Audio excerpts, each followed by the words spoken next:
Forum 2022. I'm very pleased to be in Gwangju again. Can I start by expressing my condolences to the Korean people and the Korean government, and especially to the families and friends of those affected by the tragedy in Itaewon last weekend. We have a small audience this morning. I think people are getting their coffee, but if we fill this with good content, I'm sure we'll attract them all into the room. I'd like to thank Mr. Sang-moon Kim, the Director of KEPCO, and Mr. Jae Tang, my colleague, a practice manager of the Energy GP of the World Bank, for agreeing to make remarks at this forum.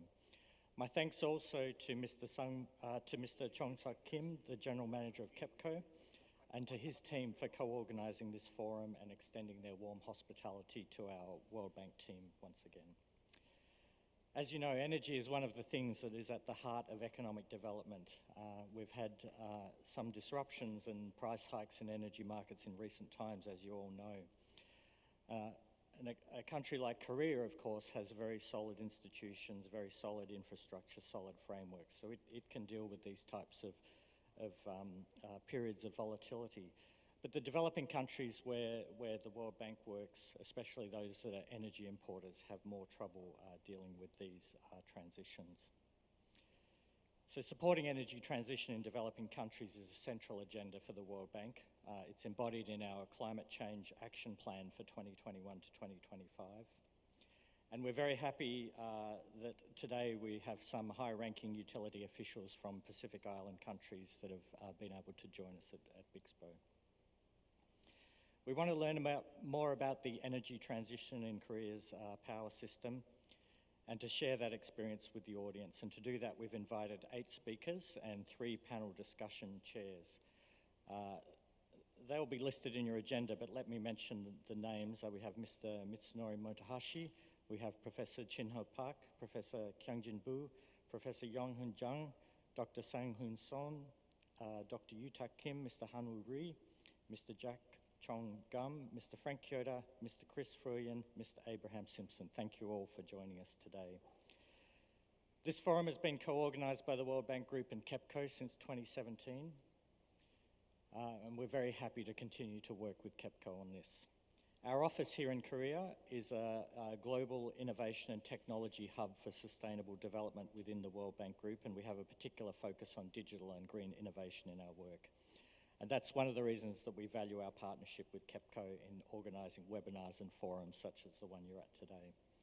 We use these partnerships to look for opportunities to help developing countries learn from Korean experiences and to stay on a green and sustainable development track. The Korean government, of course, has a strategy to attain its net zero by 2050 vision and a clean energy vision. I know that KEPCO and the Korean private sector will be in a strong position to lead Korea's energy transition and to make the investments needed into clean energy. And this has continued with changes in government in Korea. It's a very strong commitment. So welcome to Korea once again, welcome to Gwangju. Thank you again for participating in today's forum, and I look forward to the presentations and discussions. 감사합니다. Thank you. Thank you very much, Jason, for your excellent remarks. I think that's why our chairs are feeling filled in. Ladies and gentlemen, we will now welcome our first speaker on strategy to the stage. Mr. Mitsunori Motohashi is a senior energy specialist at the World Bank. He will highlight some of the challenges and opportunities in Pacific Island countries regarding clean energy.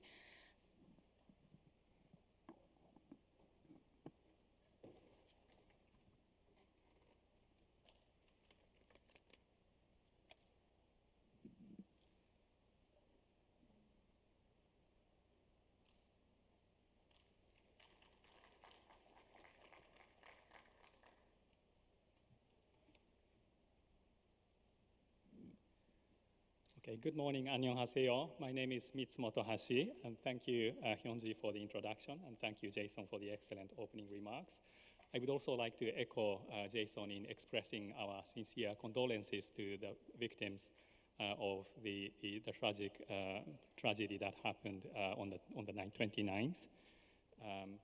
And also, I would like to start by thanking the organizer, Korea Electric Power Corporation, for making this event happen. As I said, my name is Mitz, and I'm covering the energy program of the Pacific Island countries and Papua New Guinea, based out of Sydney. Today, I would like to briefly discuss the 3 transitions that need to happen in our Pacific island countries. Okay, I think I can start. I would like to start by briefing you about what the World Bank is, in case you may not be too familiar with. The World Bank, our objective and goal, mission is really to reduce poverty and boost shared prosperity among all our client countries. And when we say World Bank Group, we are comprised of 5 agencies, but when we specifically say World Bank, we usually refer to two agencies, IBRD, International Bank for Reconstruction and Development, and also IDA, International Development Association. IBRD provides financing to middle-income countries and higher income countries, whereas IDA focuses on more concessional terms to focusing on lower income countries. Our sister organizations, IFC, MIGA, ICSID, IFC provides financing to private sector financing, MIGA provides political risk insurance, and ICSID provides services for arbitration of investment disputes between investors and hosting states. And we are held by shareholders around the world. In fact, close to 190 countries are all our shareholders, and we are providing financing services to many of developing country clients in the developing countries. When we look at the lending portfolio, our loan outstanding as of financial year 2022 is close to 400 billion. This is the lending outstanding. And if we look at one single year, how much we provide financing, just to take the recent financial year as an example, we provided about $70 billion equivalent, combining IBRD and IDA. And of this 70 billion, about 10% goes to energy and extractives. About 7 billion went to energy and extractives.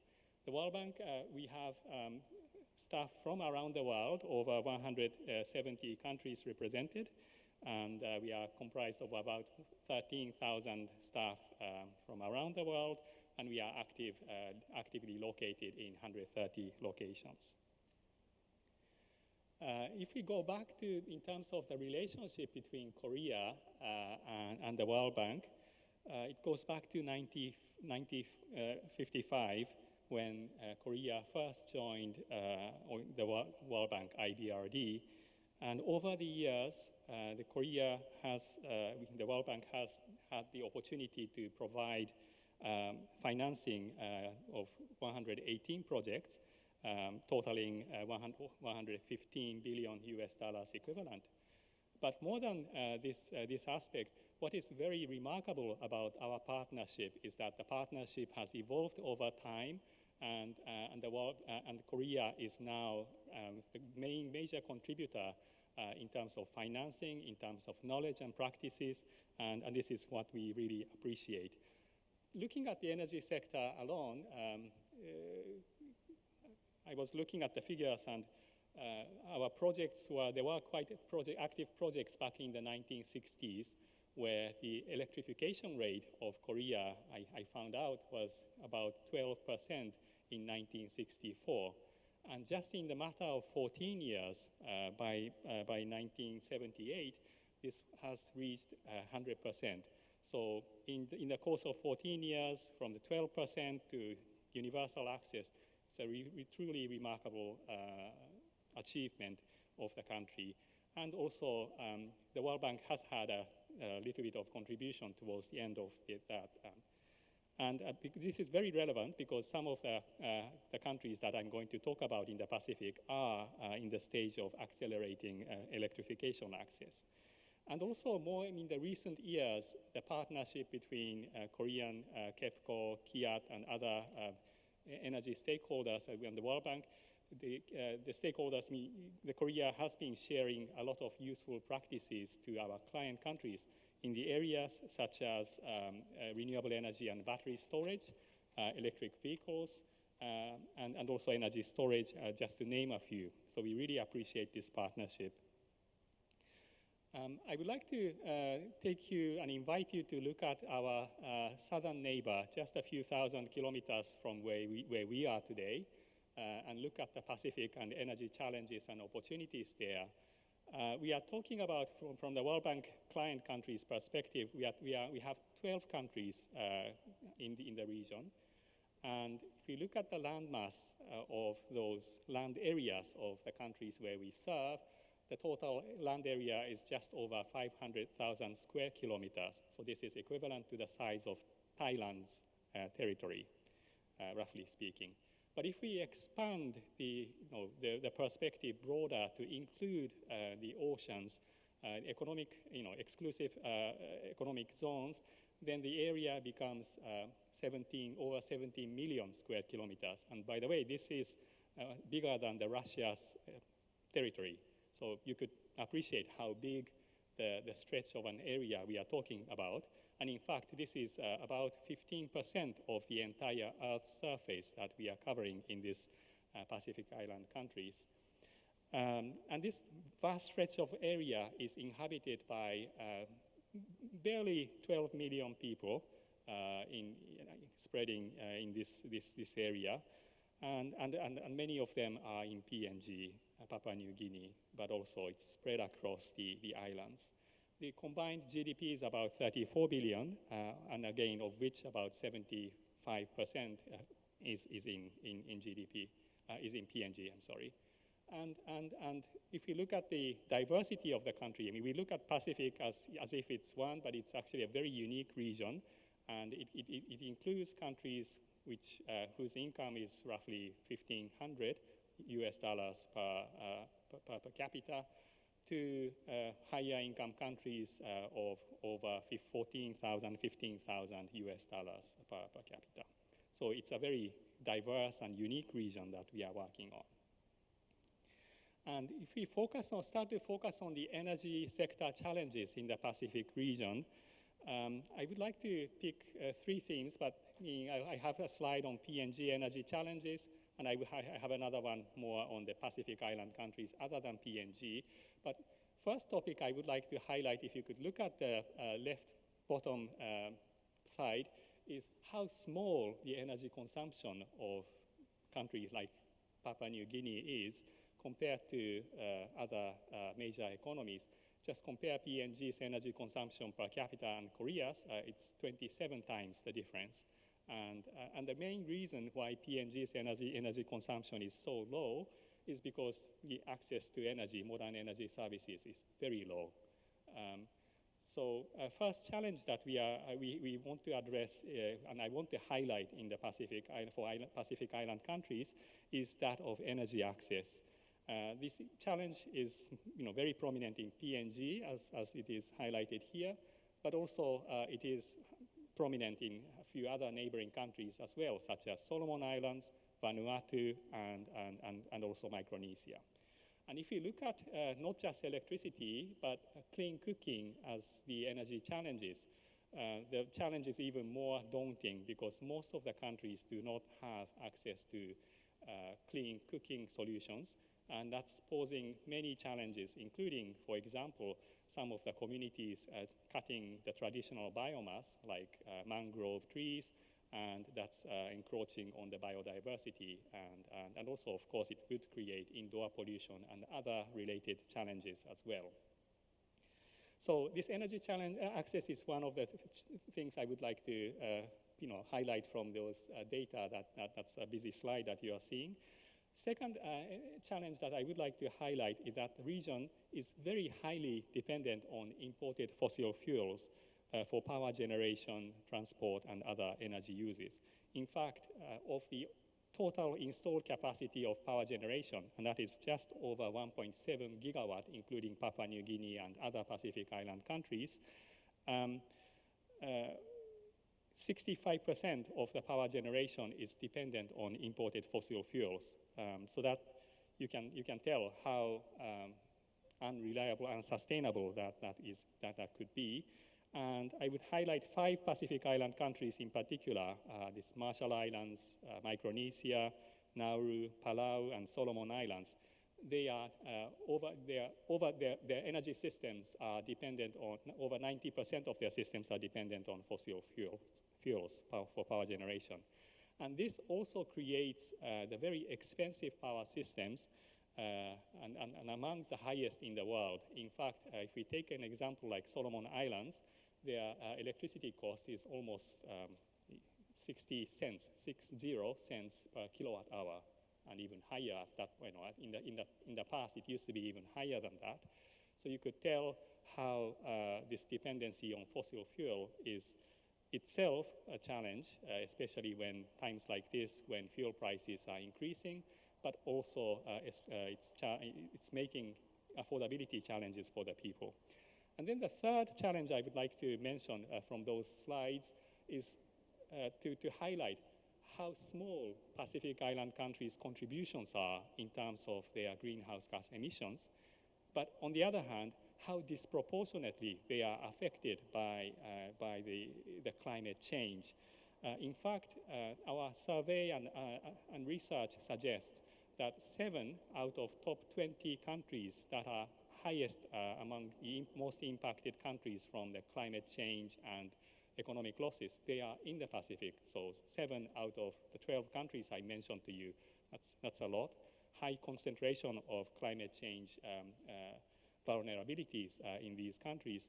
And this is also reflected in the fact that population of these countries, they live within 10 kilometers from the coast, and much of the assets of infrastructure, they are within the 500 kilometers from the coastlines.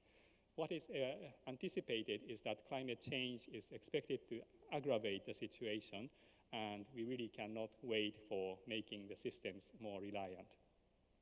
So I have highlighted 3 challenges from the basic data energy access challenges, and also clean energy fossil fuel dependency challenges, and climate vulnerability and resilience challenges.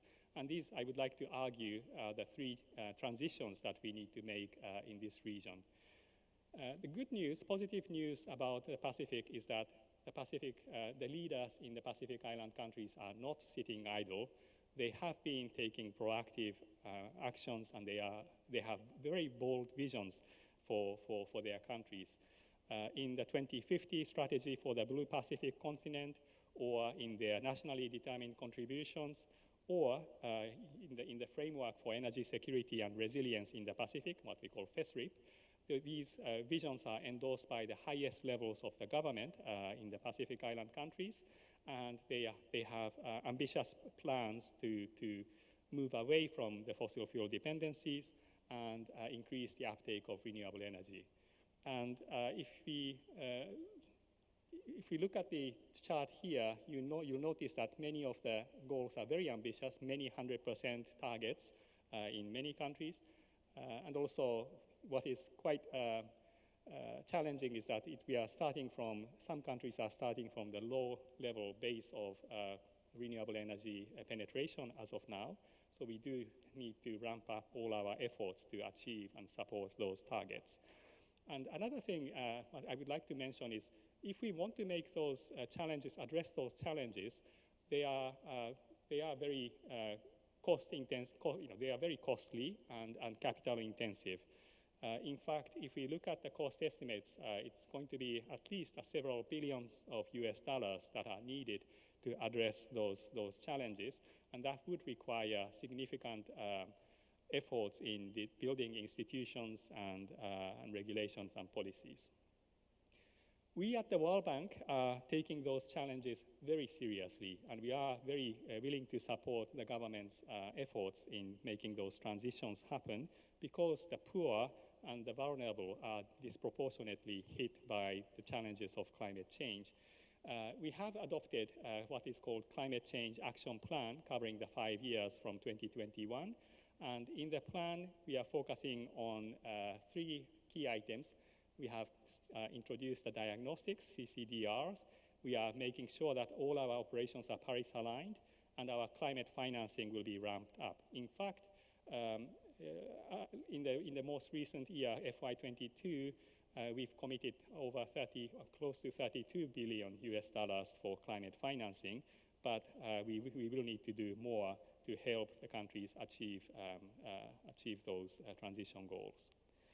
And globally, and in terms of key transitions that need to happen, the energy is one of the systems that need to make bold transitions away from the dependencies on fossil fuels.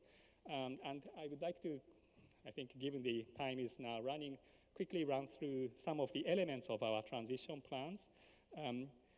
When we talk about sustainable energy transitions, we start with the upstream engagement targeting regulation policies and the like. And we want to make sure that the sector is performing and the fundamentals are solid in terms of system planning, in terms of financial sustainability of the sector, and also in terms of the institutional performance. Building on those fundamentals, we want to scale up investments in clean energy and also support decarbonization of other segments such as industries and transport sectors. Where issues are relevant, we also are supporting transition away from coal and to make sure that just transition happens for coal-dependent economies. In the case of the Pacific, this coal transition may not be as relevant as in other countries such as in Poland or South Africa or Indonesia or the like. But we also can think of similar approaches for fossil fuel importers because they are also they would be impacted by the transitions. So in the Pacific, I'll just quickly go over what we've been doing on the to support those transitions happen. On the policy and regulation front, you have a list of several activities there. But I would like to mention, if the utility is not performing, we focus on utility performance improvement. And to take an example of Solomon Islands, we have successfully transformed the performance of almost bankrupt, non-performing utility to a reasonably performing utility in the course of about 10 years or so by focusing on those upstream engagement, regulation, policy, and performance of the institutions. They have reduced losses from 27% to 17%, and collection of bills from over a year to a month, so it's a drastic improvement of their performance.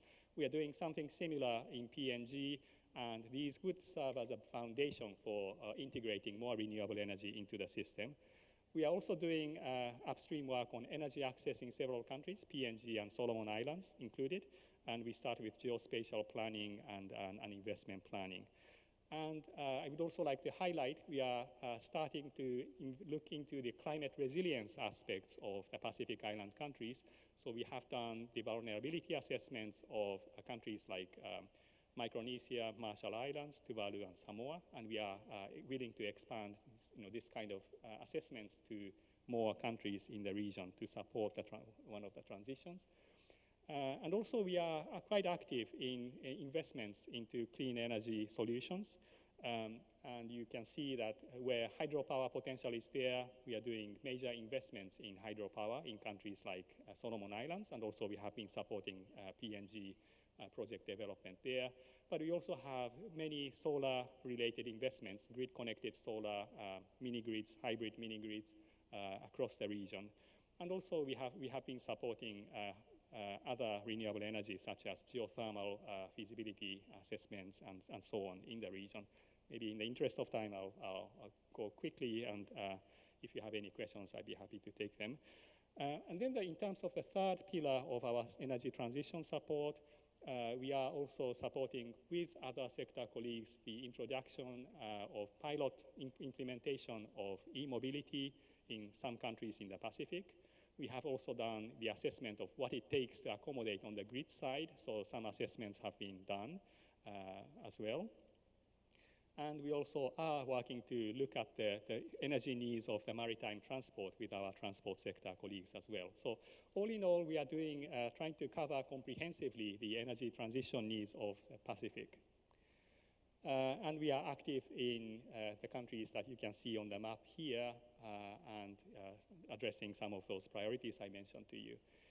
In conclusion, what I'd like to mention, I've highlighted three key energy challenges in the region: energy access, clean energy transition, and resilience as key pillars. And then we do need to support institutional building to make those transitions happen. And to do so, significant resources are needed in terms of funding and in terms of technical expertise and knowledge.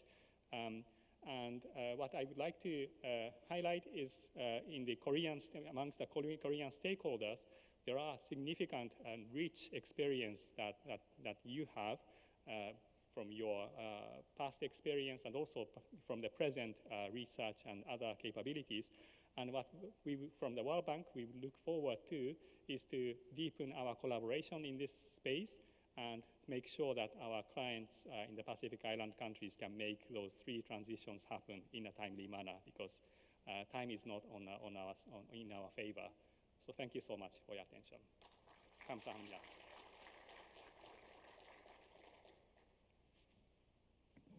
Thank you very much, Mr. Mitsunori, for laying out the World Bank's approach to energy transition. Please take a seat at the stage for the panel discussion. Now we'll welcome Professor Chino Park from Korea Institute of Energy Technology, KenTech. He will introduce us the energy transition strategy by Korea's new government.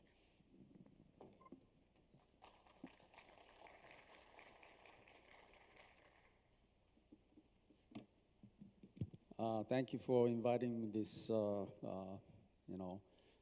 very well organized conference by World Bank. I'm Chino Park from Korea Institute of Energy Technology, KenTech. We call KenTech. KenTech is a new university established last year, and it's largely funded by KEPCO and also by the central government and the regional government in this area. Also, my deepest condolences go to the victims and their families. And thank you for being with us, with them. Let me talk about South Korea's energy transition strategy. What's happening in the world is the carbon neutrality is a must for survival and the prosperity of the humankind. We just heard the presentation from Mr. Mitsunori, and you're coming to a very different world from the Pacific. We have different problems, but we have to solve these problems together. As of 2021, over 140 countries declared carbon neutrality by 2050, China by 2060, and lastly India by 2070. But most of the countries declared carbon neutrality by 2050. It's not just an announcement. It is supported by the policies and the measures by the major countries in the world. For example, European Union introduced so-called carbon border adjustment mechanism to reflect carbon neutrality into the international trading, with the huge investment reaching a €1 trillion investment. In USA, as you know very well, their target is to first decarbonize the power sector by 2035 before they reach 2050 carbon neutrality, supported by $1.7 trillion US dollar investment. And recently, they also came up with very aggressive bills, so-called infrastructure bill, as well as Inflation Reduction Act. And almost 80% of those bills and act goes to energy and climate. So major countries investing a huge amount of investment into this area. Germany as well, Japan as well, and Korea last year changed the NDC target from 22.4% to 40% 2030, which is very, very difficult and aggressive target. But Korea legislated the carbon neutrality, with the 14 countries. So we are one of the 14 countries which actually legislated the carbon neutrality goal. Okay. In terms of technology, what we should do to achieve carbon neutrality, this is a kind of terminology I created, and I summarize in four actions. OECD. First, O is optimize. To reach the carbon neutrality, first we have to reduce energy consumption. With increasing energy consumption, the technology will not be enough to tackle all the challenges. So we have to first find out how to minimize the use of energy consumption by improved efficiency as well as a systematic approach of optimizing the energy infrastructure so that we can reduce the loss of energy. That's O. The second is the electrify. As Mr. Nori just mentioned, the Korea from about 12% to 100% electrification to all the parts of the Korea. But in terms of the total energy consumption, electricity is only covering 19%. Still 81%, mostly heat, fuels, and the raw materials, is not covered by electricity. So 81% is heavily rely on the fossil fuel. So the second the pillar I call is how to electrify the remaining 81% into electricity. But in that case, that electricity has to be low carbon or zero carbon. So electrifying using clean power is the second pillar, very, very important. So even though the Korean peninsula is, the electricity access to everybody is 100%, it's only covering 19%. So 81% is still remaining challenge that Korea is facing. And also the rest of the world is all facing how to electrify with clean power. Third one is related with either power sector or industry sector. No matter what we do, there are some processes and products naturally produce the CO2. In that case, we have to develop technology to capture the CO2 and utilize the CO2 into a valuable product, which was originally produced by fossil fuels. But without using fossil fuels, we have to capture and reuse it. That's a C, capture. And the fourth one is a long-term process, and we don't have existing technology commercially available. It's the technology that we have to work on very, very hard, which is to make the process and product with no CO2 generation, greenhouse gas generation. For example, producing steel with hydrogen. That's a good example. And this OECD, the four pillars, has to be applied to the 7 major sectors of greenhouse gas emission. First, power sector.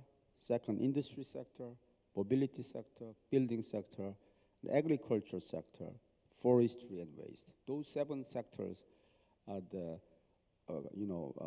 covers almost 98% of the total emissions. And the following the policy issues. So we cannot go back to the 100 years ago that with no cars. So is it possible to run sustainable economy while achieving carbon neutrality? That's a big issue for all the countries involved. The second one is spending money, which we have to spend a lot of money that go into just deployment of these new pillar technologies, or by doing that, can we create jobs and the new added value? The second big question. Third one is how can we facilitate all these into the policy? And the world was moving together in a harmonized way, I think, as 3-4 years ago. But the situation is drastically changing very recently due to 2 changes in the global geopolitics. First one is that the U.S.-China a trade conflict which has been escalating in the last 10 years. It's actually getting worse and worse. The second one is the war in Ukraine. So, because I went to Paris two weeks ago in the Charles de Gaulle airport, everybody was wearing a very thick jacket and with very dimmed light. So, European countries is going through a very hard time of not having enough energy for their ordinary lives, and so that triggered the energy security issue as one of the most important issues in energy policy. So if I rephrase the energy security in South Korea, the first one, I think it applies to most of the countries, is how to maintain and improve access to secure and affordable energy with deeper international cooperation. The second one is, can we achieve still the carbon neutral strategy, implement carbon neutral strategy, and still have reasonable and realizable means realistic energy mix for the nation, considering all the factors that we have to consider that I just explained before. And also, Korea is heavily rely on industry, and Korea's core industries is related with carbon emissions. Korea's steel industry, petrochemical industry, oil refinery, automobile, semiconductor, they all related with CO2 emissions. So how can we achieve carbon neutrality without sacrificing too much of these core industries? I'll skip this one. I think many of you already very well know about what's happening in European and also what's happening in the United States. And the first two European carbon border adjustment mechanisms and Inflation Reduction Act is by the government. But on the right-hand side, the Renewable Energy 100, RE100 Alliance is not by the government. It's actually by the private sector. These companies get together. Now, more than 350 enterprises in the world joined the RE100 Alliance, which is targeting for 100% renewable electricity use for their business. And in Korea, as of now, about 21 companies participated in, including Samsung Electronics, Hyundai Motors, LG Chemicals, SK Hynix, and others. The OECD focused energy transition I just mentioned, it has been happening in the last 10 years, I think. And the investment is also following that trend. So as you can see from this graph, that the renewable power and the energy efficiency and other end uses technologies, the CCUS, electrical vehicles, the electric grid and storage investment, they're all growing. So we're actually going towards the 4 pillars for carbon neutrality. But many of the scientists and policymakers in the world agree that the speed of transition is still not fast enough to reach the carbon neutrality target by 2050. Let me go to the Korean side. This is a big comparison to the Pacific. We have a land size of 100,000 square kilometer with a population of 50 million. So heavily populated area. And our GDP is about 10th in the world. And in terms of energy consumption, actually, we are 7th in the world. And the CO2 emission peaked in 2018, which was around 727.6 million tons. 2020, it reduced down to 648.6 million ton, but still very, very high. And the problem in Korea is these emissions, more than 50% of these emissions come from the industry sector. So to reduce the CO2 emission 50%, that means we have to destroy all our industries from Korea. That's not an easy task.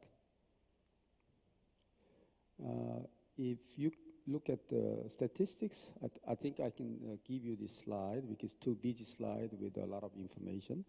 I just want to point out two things. The electricity occupies only 19% of the final energy consumption. So how can we electrify further with the clean power? That's a big issue. And we still rely on the fossil fuel very much. So if you add LNG, oil, and coal, that's almost 75%. So it's a big challenge ahead for Korea. What about emission trend? Since 2010, it was just going up and up. And like I said, it's peaked in 2018. And it came down due to two reasons. One is the economic kind of growth stagnant, but the pandemic affected the downturn. This curve here is quite good in terms of CO2 reduction, but as you can see in the data of 2021, last year, it's going up. After the pandemic, the industry, back and travel back. And in 2022, I don't have the official statistics, but it's really going up. So to reach carbon neutrality, it has to follow that from 18 to 20. We have to follow that path all the way down to 2030 and 2050, but it's actually going up. So that means this CO2 emission mitigation is a big challenge for Korea. Because, like I said, more than 50% of the emission comes from the industry sector. So as you can see, the GDP from 2018 to 20 is kind of stabilized, not very much change, but energy consumption and CO2 emission slightly decrease. So the carbon intensity and energy intensity is going down, but the slope is too small. So we have to speed up much, much faster than this one. And as you can see from the right and lower corner, energy consumption portfolio of industry sector is even more reliant on the fossil fuel. And in the last 5 years, the previous government that emphasized the dissemination of renewable electricity, quite big. But we did not prepare the things that we have to prepare to deploy renewable electricity efficiently. Because of that, there are several problems. We are experiencing so-called Korean type duck curve, a lot of curtailments happening in Jeju Island. Curtailment means that electricity produced by solar or wind is just being wasted out instead of being used. So the produced renewable electricity cannot be used because the infrastructure is not ready. And the market system is still designed for the central power supply system. We're not ready for distributed energy system market. All those caused the problems. I'll skip this one. So the new governments slightly changed the energy policy, but still our vision and goal is same in terms of response to the climate change and strengthening the energy security as well as creating new business in the area. But one of the most important concerns is how to prepare our energy system to be resilient and reliable. So in that sense, the government so-called, we redefine the energy mix in feasible and realistic direction, but still we'd like to increase energy demand efficiency. And even though it's a very difficult task, the Korean government has a will to re-establish the market structure so that the market structure can adopt market principles as well as to adopt more distributed energy sources. And also the government has to also work on how to create jobs and export and still keeping our core industry competitive. So in short, I can say that in the sector of feasible and realistic energy mix, the new government will emphasize more on the electrification of non-electrified sectors like heat and transport, and also learning from the past 5 years of experience, how can we increase the acceptability of new energy systems and powers to the public, and need to come up with the reasonable alternative in that sense. Time is running, says. Okay. So instead of putting too much emphasis on deploying the renewable systems, the government has a very strong will to increase the energy demand efficiency improvement and demand management to decrease the energy consumption first, and then somehow restructure the energy market so that we can normalize the price function. So the market follows market principles, as well as the building the competitive power market. So those two are the biggest direction by the government. So we'll see the following up energy master plan, and also 10th electricity supply and demand plan, and following up the 6th renewable energy plan, which will be based on this main direction that I just expressed. Thank you very much. Thank you very much, Professor Park, for your informative presentation on Korea energy system innovation towards carbon net zero. Please take a seat next to Mr. Mitsunori. Now we'll invite Professor Kyungjin Bu from Seoul National University to moderate the panel discussion.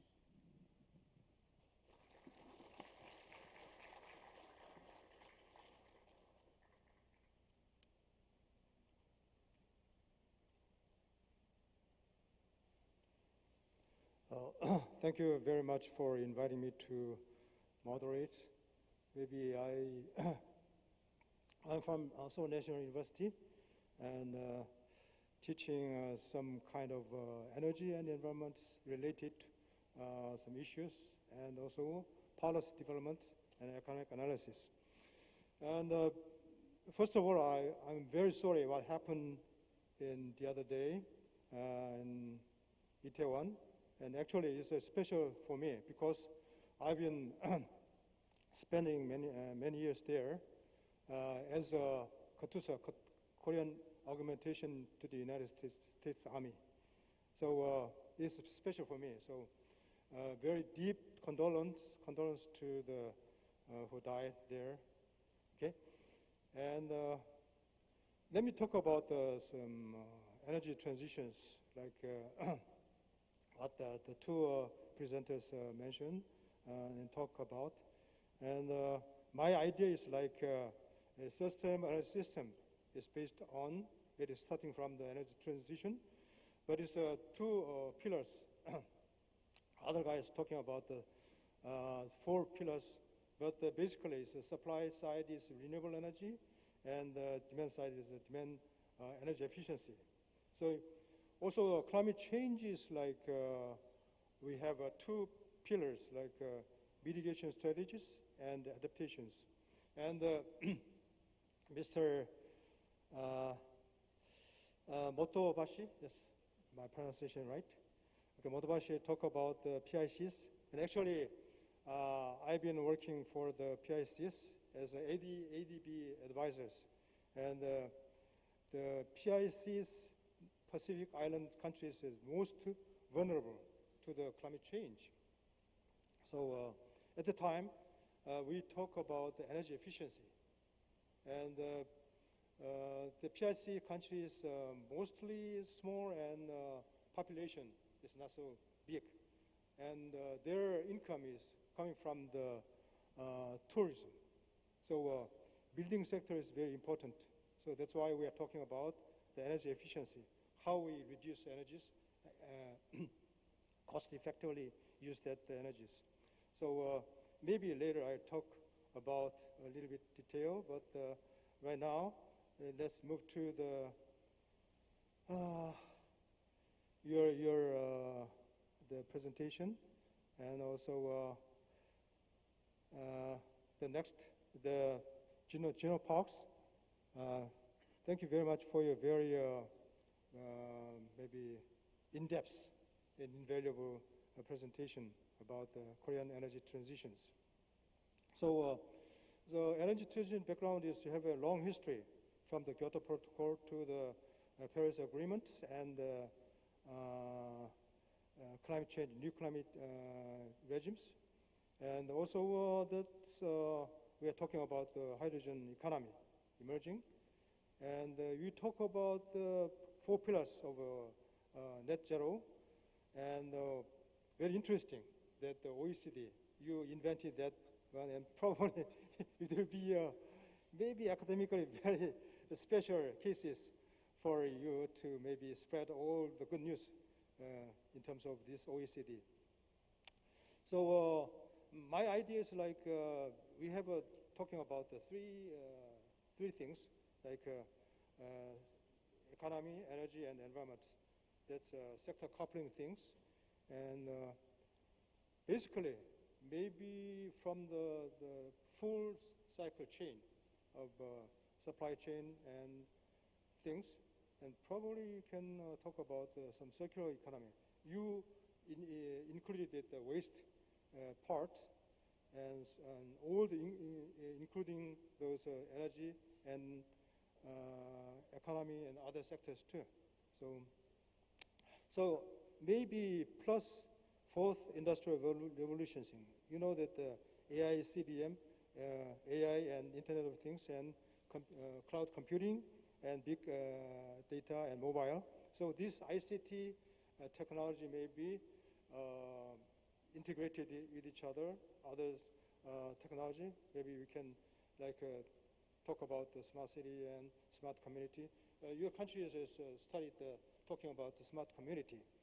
So we better maybe develop a smart infrastructure and also smart equipment and some parts. In that case, we can make it happen. That's smooth energy transitions. And also, Gino Park's talking about hydrogen-based e-transition, like you used the OECD again, and very nice approach. And that's going to be maybe applied to the renewable energy systems and also hydrogen. But like I said before, supply side and demand side, renewable energy, energy efficiency, hydrogen maybe can be a coordinating role of this between 2 pillars. So you talk about very important things in hydrogen as based energy transitions. And maybe summing up, do I have maybe spend a lot of time already? Oh, okay. So probably I can ask you too. You talk about some PICs and energy efficiency part, like ADB's approaches, and the World Bank's approaches like renewable energy. Maybe how can we incorporate the energy efficiency and renewable energies, and that one, and Gino Parks. And we are entering that from the denuclearization policy, the previous governments, and the current government is talking about already changing the renuclearization decisions. And in that case, we are using maybe the hydrogen energy. And SMR is the key technology, and how we can compromise those things, the hydrogen economy and nuclearizations. And also you maybe can talk about some energy safety problems, security. Okay? Thank you. Thank you, Professor Bu, for the question. I fully agree with your view that both demand side and supply side responses would be very crucial to making the clean energy transitions. And this applies to the Pacific Island countries as well, at least from our perspective. On the demand side, I think what we try to do is we try to incorporate demand side and energy efficiency aspects when we do the system planning and planning aspects. And we try to encourage the utilities and communities and people to explore options that can reduce energy use, or also shift their peak load if needed. And we are doing something similar when we assess the potential of electric vehicles in some of the Pacific Island countries. Actually, this aspect would become very crucial for the uptake of electric vehicles. At what point and what time during the day they are going to charge vehicles will be pretty crucial for efficient utilization of energy resources. And on the supply side, as you rightly mentioned, we need to focus on renewable energy and make sure that the economies and energy systems are transitioning away from fossil fuel dependency. And that would require a significant challenge because, as you know, the island states are constrained in terms of land availability. So we do want to make sure that the cost is coming down with variable renewable energy with a combination of battery technologies. And we are hoping that the cost would be able to come down so that it would hit the break-even point as well. Do you have any plans to incorporate with the ADB? Because ADB is more focused on the energy efficiency. So in that two parts, maybe you are from the perspective of renewable energy development and deployment, and there's some kind of some integration between two pillars.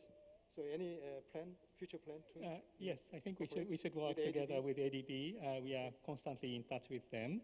We have like donor coordination forum, and we discuss with them. So yeah, I take your suggestion on board and raise with them. Okay, thank you. Thank you. How about the Thank you, Professor Bu. You asked me about change of policy from anti-nuclear to nuclear again. Well, I can say that world is connected very closely. So we're talking about the Pacific and Korea. It's very contrary situation. I saw data from Mr. Mitsunori that the Pacific nations still rely on the export oil quite a bit, about 80%, something like that. Well, how can we reduce the oil consumption in the Indo-Pacific? To do that, we have to use either clean electricity or something that can replace the oil into the zero carbon product, which can be hydrogen, for example. Then to do that, how can we mass produce hydrogen and using the ship to send to Pacific nations, just like we are doing, by petroleum? Well, it all related with the cost. And the cost means building the infrastructure and also the actual cost for delivery. So the big concern in international community, either in the policy sector or technical sector, I mean both, is how to make this new energy technology affordable and accessible. Okay? So some countries and some companies has to develop a way of reducing the technology down to a reasonable price so that we can distribute to Pacific nations. Okay?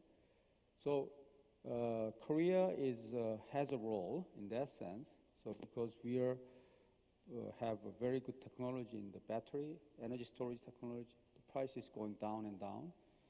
China and many countries working very hard on reducing the cost of this, solar. And the countries like Denmark, Germany, and those countries also developing technology to reduce the cost of wind power. That has to be accelerated. So until we have the final stage that can be accessible and affordable to the most of the nations in the world, we have to keep our industry going. So as I show you the satellite photo of Korean Peninsula, if you take a photo on the midnight, Korea is island. We import 94% of energy from overseas. In that situation, we have to, how can we support our industry? Still reaching the carbon neutral goal. So in that sense, I think that the nuclear is an option, which is not the best option, but it's an option that we have to keep until we really reach the next stage of really clean world. We have a big problem of nuclear waste that still our society is not compromised itself. Still, pros and cons are existent, but nuclear has to be in Korea until that we have a better option to replace it. And when you say about hydrogen relate with the nuclear, the SMR is a new technology which will be developed in 10 years, I think, that can be used as electricity generation. Also, it can be used as hydrogen production. And hydrogen can function as a long-term energy storage solution, while the battery is for short-term energy storage. Thank you. Thank you very much for your answering the questions. And we have time for maybe 5-6 minutes. How about some kind of question from the floor? Maybe I can take 1 or 2 questions. Anybody have some questions?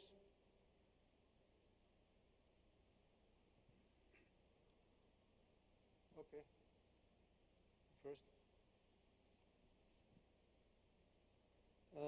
Introduce yourself first and ask a question, okay?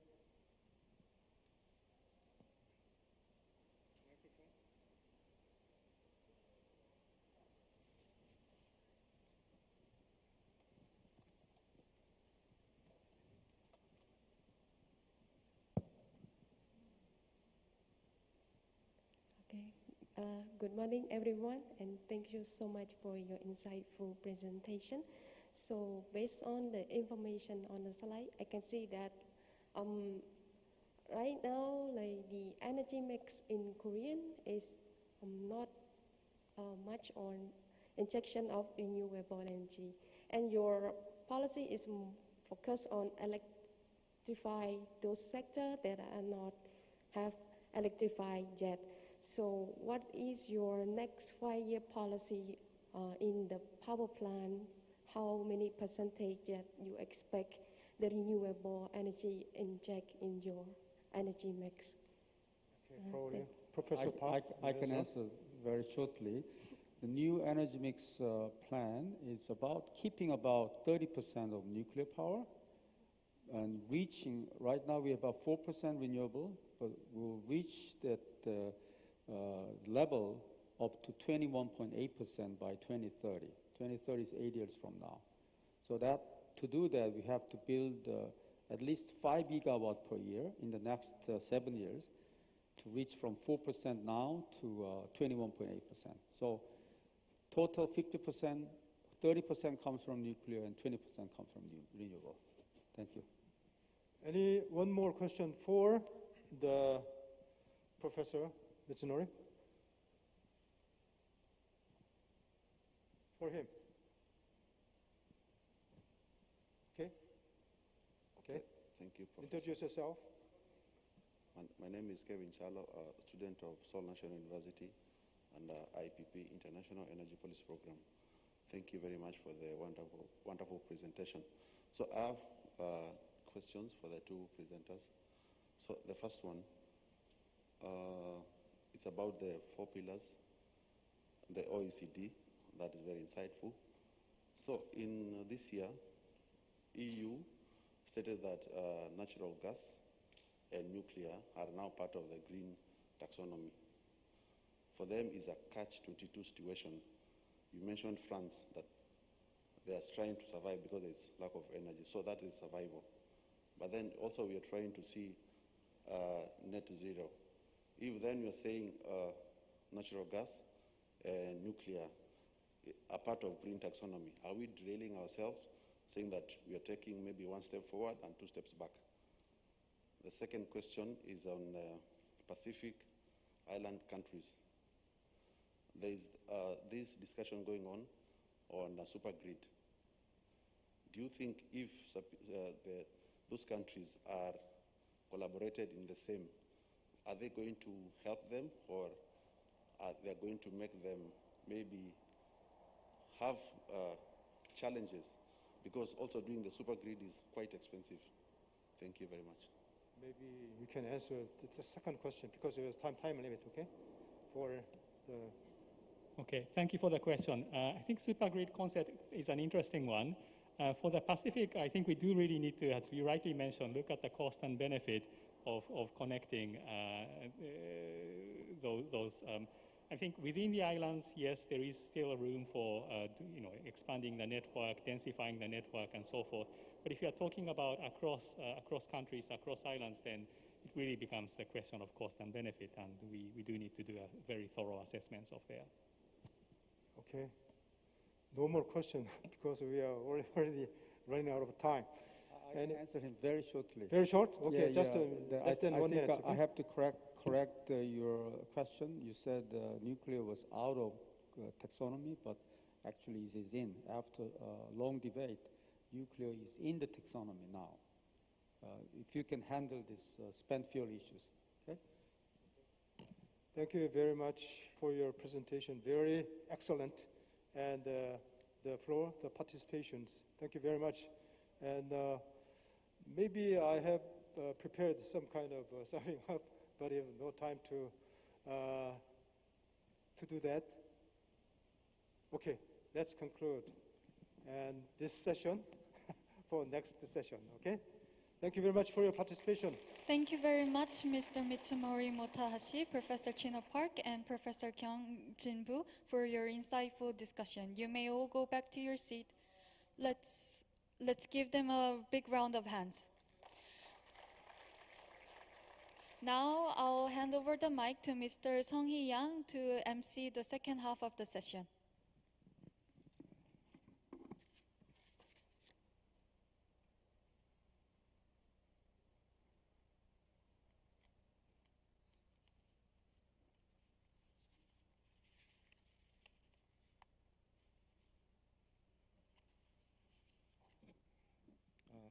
Good morning, ladies and gentlemen. I am Sung-hee Yang, Senior Manager of KEPCO, Korea Electric Power Corporation.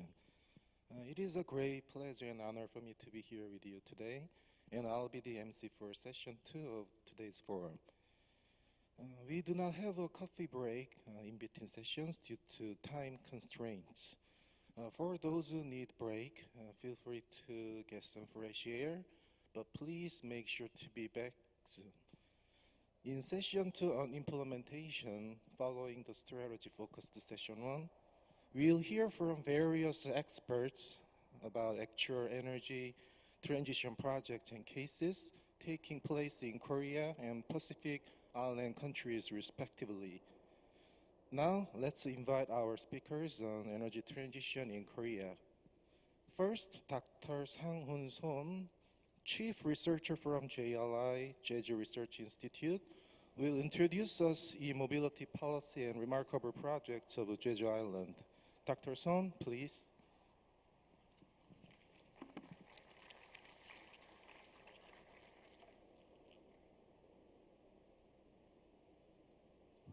네, 안녕하십니까. 저는 발표를 한국말로 하도록 하겠습니다. 트랜슬레이터를 사용하실 분은 사용하셔도 좋겠습니다.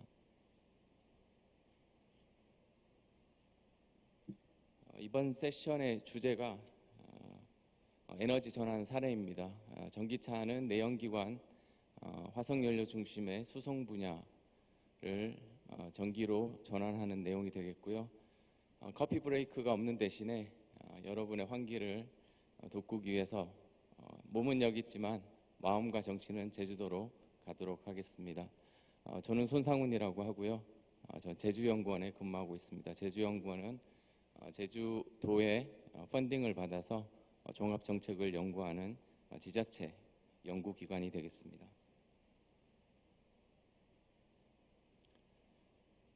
제주도의 위치를 살펴보면 우리나라의 맨 하단부에 위치하고 있는 섬나라고요. 굉장히 관광지로 유명한 지역이 되겠습니다. 오른쪽에 보시면 한라산이라든지 한국에서 가장 높은 산이 되겠고요. 그 옆에 있는 에메랄드 색깔의 바다, 그리고 아랫부분에 있는 화산 활동으로 형성된 굉장히 특이한 모양의 자연 경관이 있고요. 그리고 폭포, 굉장히 유명한 관광지가 되겠습니다. 제주도에 또 하나 유명한 것이 있습니다. 관광만큼이나 유명한 것이 카본 프리 아일랜드 정책이 되겠는데요. 이 정책은 2012년 발표가 됐고 두 가지 핵심 사항이 있습니다. 첫 번째가 2030년까지 제주 지역에서 소요되는 모든 전기를 신재생 에너지로 발전하겠다. 신재생 에너지로 만든 전기로 모든 전기를 감당하겠다. 이 내용이 되겠고요.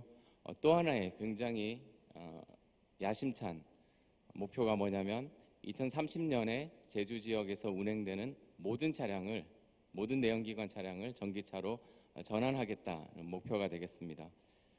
이 목표는 2019년에 다소 수정이 됐는데요. 그럼에도 불구하고 75%에 해당하는 차량을 전기차로 운행하겠다는 내용이 되겠습니다.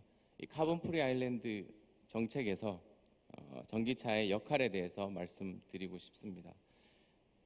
일단 전기차를 통해서 환경오염, 온실가스를 감축하는 내용이 있고요. 또 하나는 제주 지역의 산업, 비즈니스를 전기차로 일정 부분 대체하겠다, 만들어 나가겠다는 내용도 포함되어 있습니다. 물론 에너지 영역 역시 전기차의 역할이 할당되어 있는데요.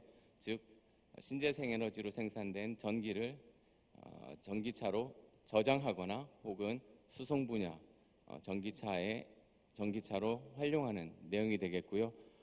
이런 전기차의 역할을 부여하고 여러 가지 정책을 수행했습니다. 지금부터는 지난 10년간 전기차 보급을 위해서 그리고 전기차의 이용 편의를 위해서 추진한 정책을 키워드 중심으로 살펴보도록 하겠습니다.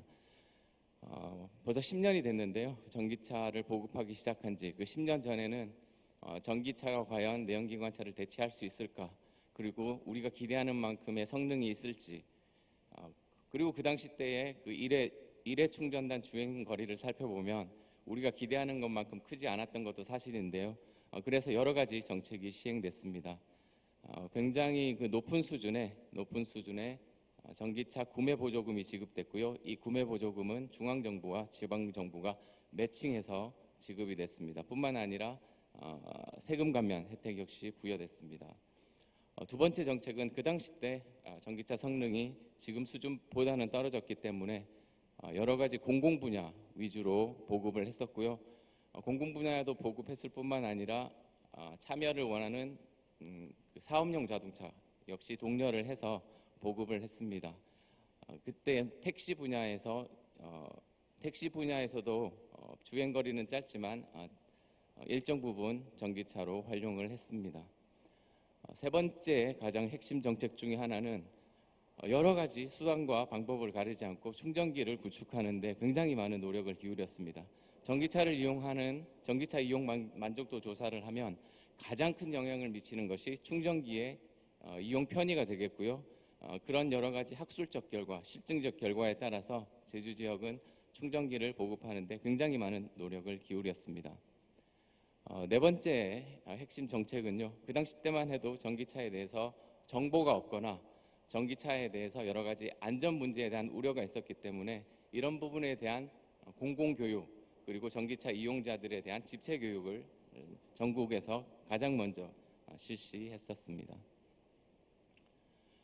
다섯 번째는요. 공공의 노력뿐만 아니라 민간의 노력을 같이 하고자 굉장히 많은 노력을 했었고요.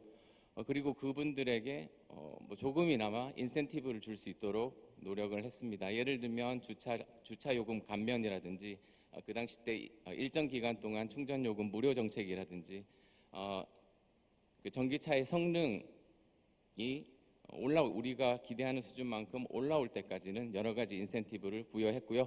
이제 그 당시 때 부여했던 인센티브의 대부분은 지금은 이제 사라진 상황이 되겠습니다. 여섯 번째 핵심 정책은 이런 보급을 단기적으로 수행한 게 아니라 비교적 중장기적인 관점에서 계획을 수립하고 그 계획에 따라서 추진했다는 내용이 되겠습니다. 제주 지역에는 조례로 지자체의 조례에 따라서 전기차 중장기 종합계획이 수립돼서 매년 운영되고 있고요. 이 계획은 매 2년마다 수정 보완해서 지금 4차 계획, 지난 5월에 4차 계획이 발표됐고 2030년까지 추진될 예정에 있습니다.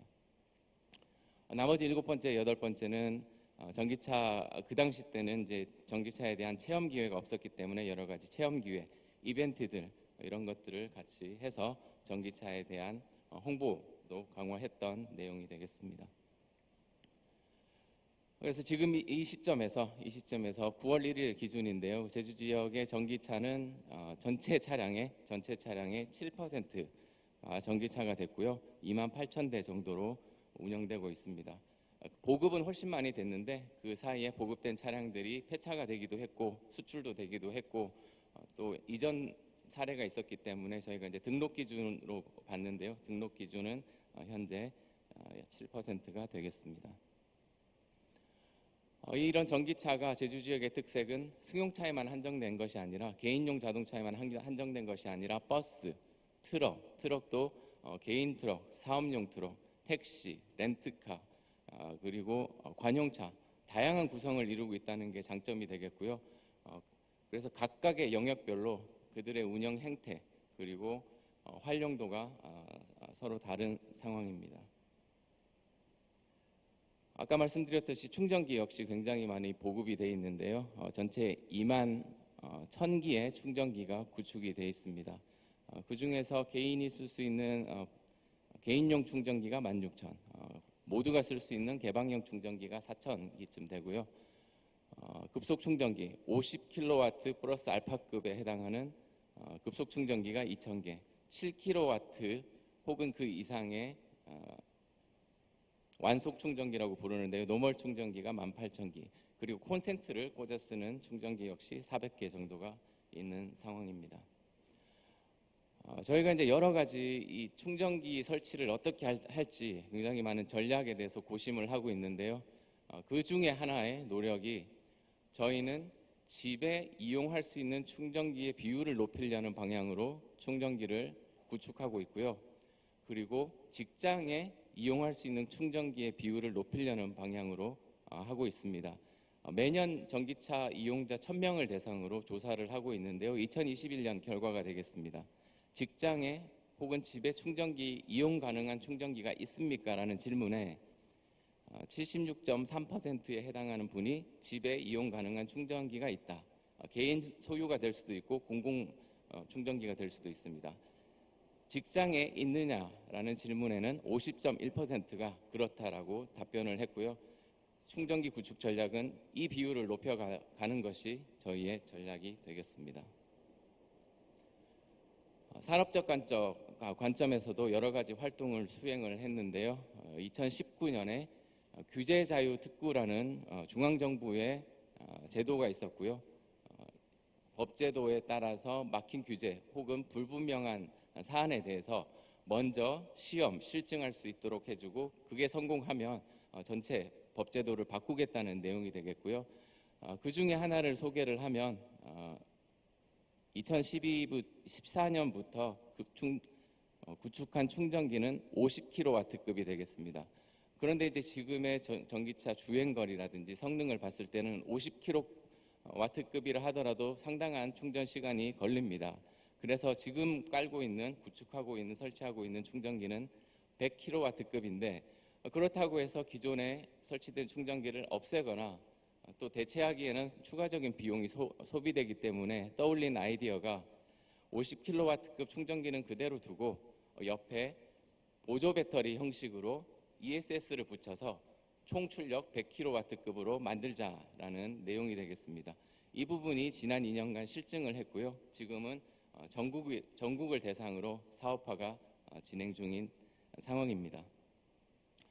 또 다른 규제 자유 특구 내용에서는 충전기의 중요성 다시 한번 강조를 드리고 싶지만 제주 지역의 상당수는 개인용 충전기가 되겠습니다. 즉 개인이 소유하고 개인 독자적으로 쓰는데 그러다 보니까 설치된 충전기의 사용 횟수, 빈도는 3, 4일에 한 번, 많게는 길게는 5, 6일에 한 번이 되겠습니다. 그럼 나머지 시간을 어떻게 할 거냐?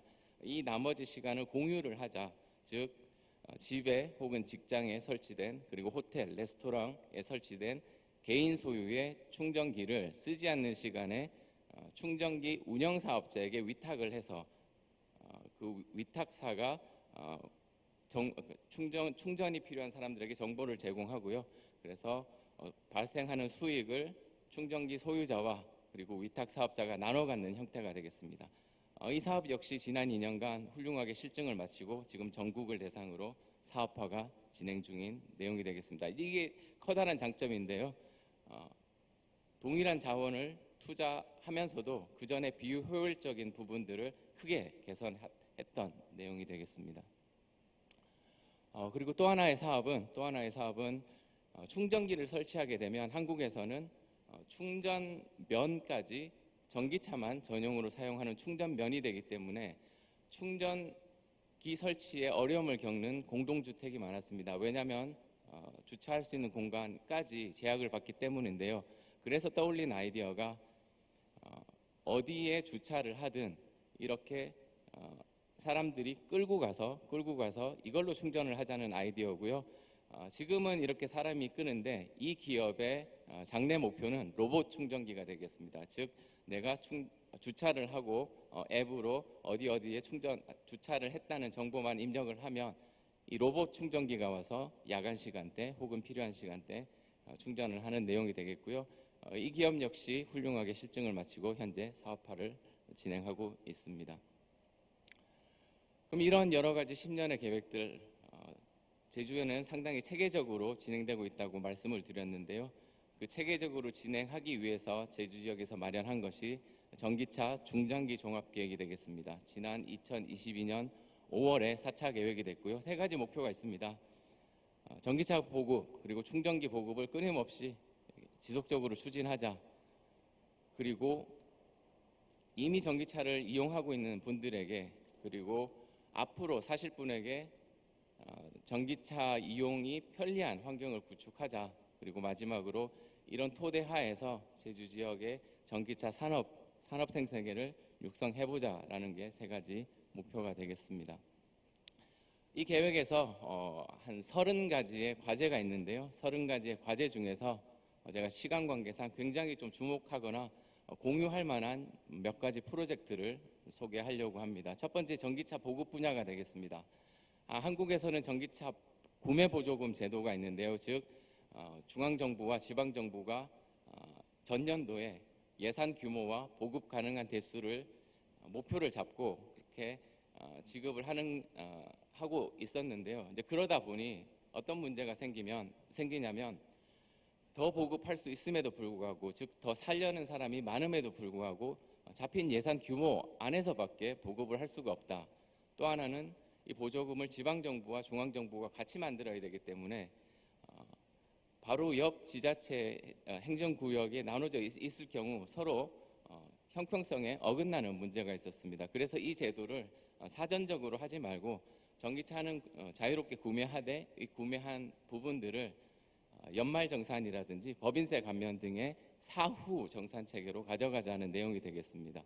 이 부분은 미국에서 콜로라도라든지 캘리포니아에서 이미 시행을 하고 있는 제도가 되겠고요. 이런 식으로 전환하게 될 경우 더 많은 보급이 이루어질 수 있다라고 믿고 있습니다. 두 번째 프로젝트는요, 충전기의 중요성 다시 한번 강조를 드리는데요. 충전기가 제가 개인용 충전기를 설치한다 하더라도 이사를 갈 수도 있고요. 제가 충전기가 고장이 날 수도 있는데 이런 충전기를 리스하는 시스템을 만들자라는 게 되겠고요. 한국에서 케이블 TV라든지 여러 가지 인터넷과 유사한 형태로 어디에 이사를 가든 이동을 하든 신청만 하면 기존 기구축된 인프라를 통해서 리스 혹은 렌트하는 제도가 되겠습니다.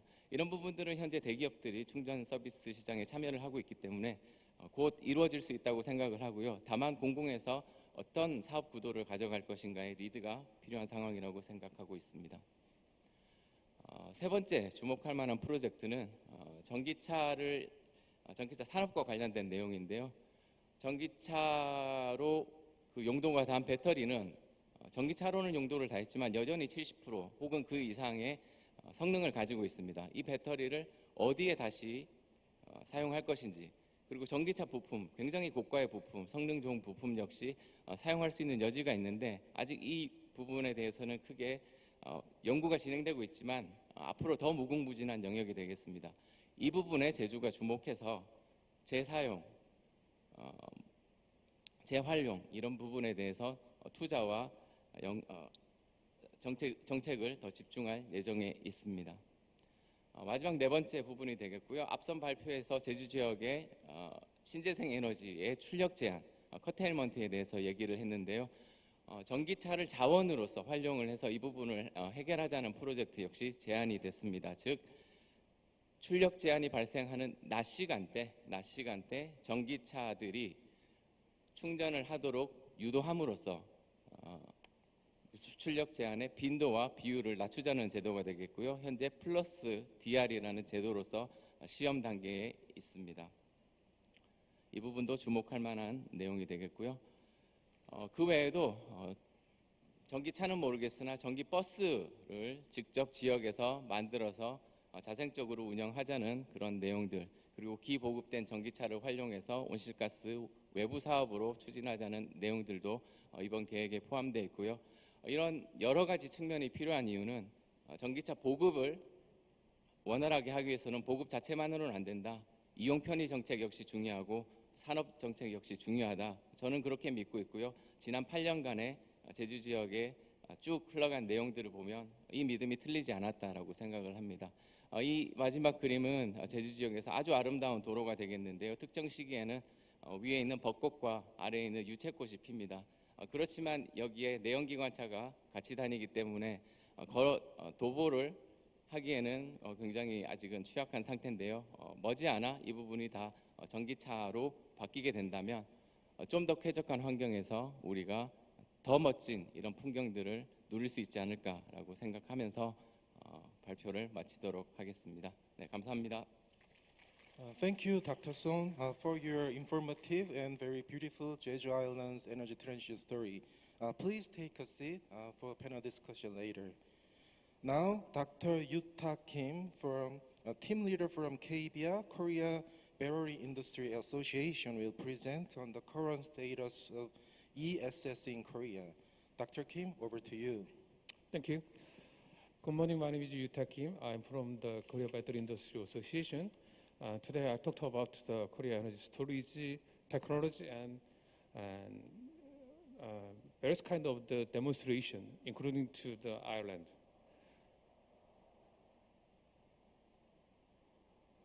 Actually, I can say it is to battery era in current status. Actually, everybody have to the batteries in your pocket, in your notebook, laptops, in your mobile phones. So I can say it can be possible to every place can be used for batteries. So in the battery industry, we will be expanding to the IT mobile device, to the EV cars. The next, we will expect to the energy storage system will be possible to use the batteries. Also in Korea government, we are doing to some energy storage system expansion to use the electricity, including to the other grid stabilization, and several things. So basically, I think four main reasons we need to use the battery energy storage system. The first one is global warming. Everybody knows that to use a renewable generation, it can be possible to combine with the energy storage system to more stabilization or to more safety. And secondly, to the demand response. Everybody have to use the electricity in your homes and office and factories, but we are doing the same patterns to use the electricity. Usually we are using to the electricity in the daytimes. How about to the night times? We are waste to the electricity in the night times. It can be possible to save the storage. And third time we will go to the smart grid. It can be possible to save the electricity using our power generation. And both the electricity safety or flexibility is most important to expand the electricity use. Finally, I can say the battery cost is most important to use the energy storage system. Before Dr. Son mentioned about the EV cars, it will be possible to the low cost of the batteries can be expanded to the EV cars. And also the energy storage system, it can be possible to use the low cost of the batteries. So we are doing going both through to the reduction of the battery cost can be possible to expand the various kind of the applications. So battery system, we are consist of the batteries and BMS and PCS and containers. So in your office, in your factories, can be possible to install the usual power generations. So normally we are using to the power generation from the outside of the city or outside of near to the mountains, near to the rural areas, because actually the coal power plant location in the far away from the cities. But this power generation can be located in your house, in your office. So suddenly we have some blackout. It can be operated during the blackout. So it's very easy to installation power system, very simple, and it can be possible to do your power generation by yourself.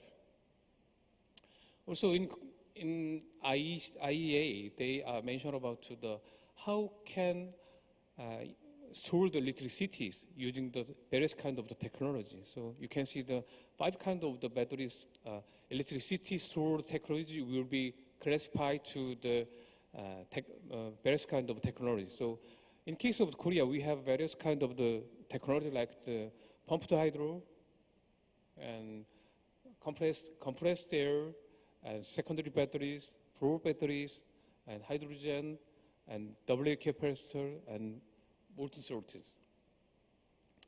Also, basic energy storage system performance to use the frequency regulation and commercializing the storage system and residential and peak shifting and road leveling.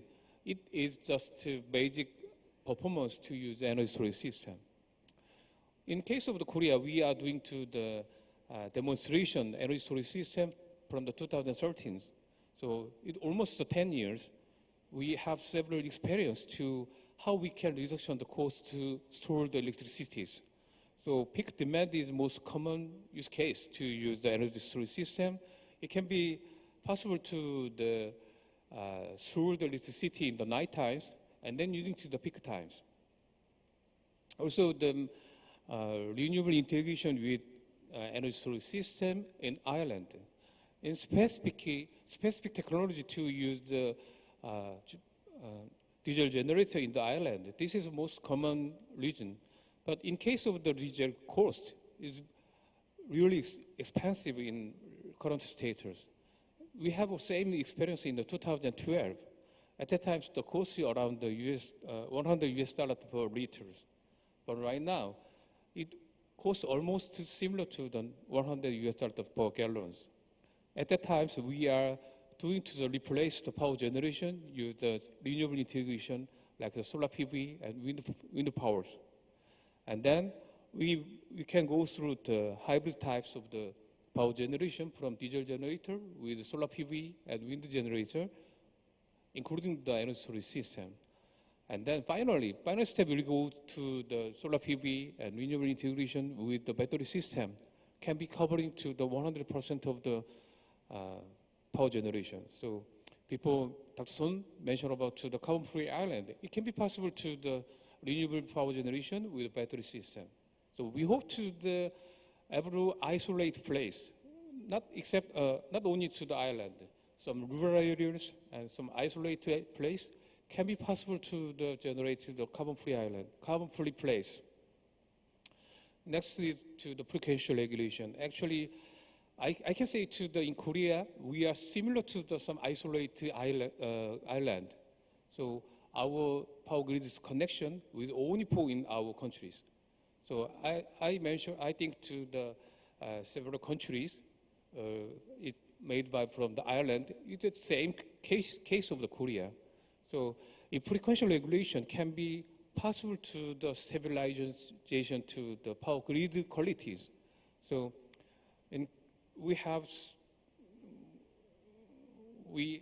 this is our countries, we have the main distribution and transmission station can be used for the energy system for more safety frequency regulations.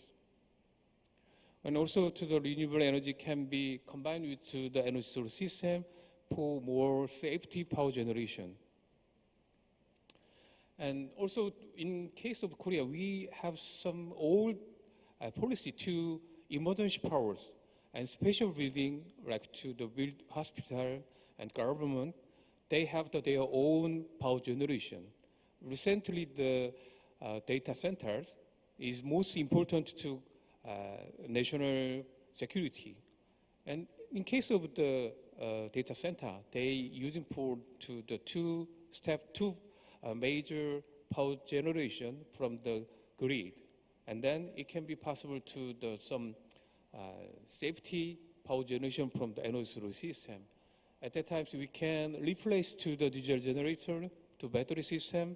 Can be possible to use the more clean environmental technology to operation to the power generations. Also, the special discount for the charging tariff. Actually, this is the same, similar with the demand response or energy efficiency. So who can be made into the power generation efficiency? So storage system can be increased to the energy efficiency during the power generation and power consumption. Also, when Korea government is doing to some public energy storage system for grid stabilization, this is a new demonstration or promotion technology to public side. Also, before Professor Park and Dr. Son mentioned about the curtailment. In case of the renewable generation increase more than 30%, in especially California, they also have the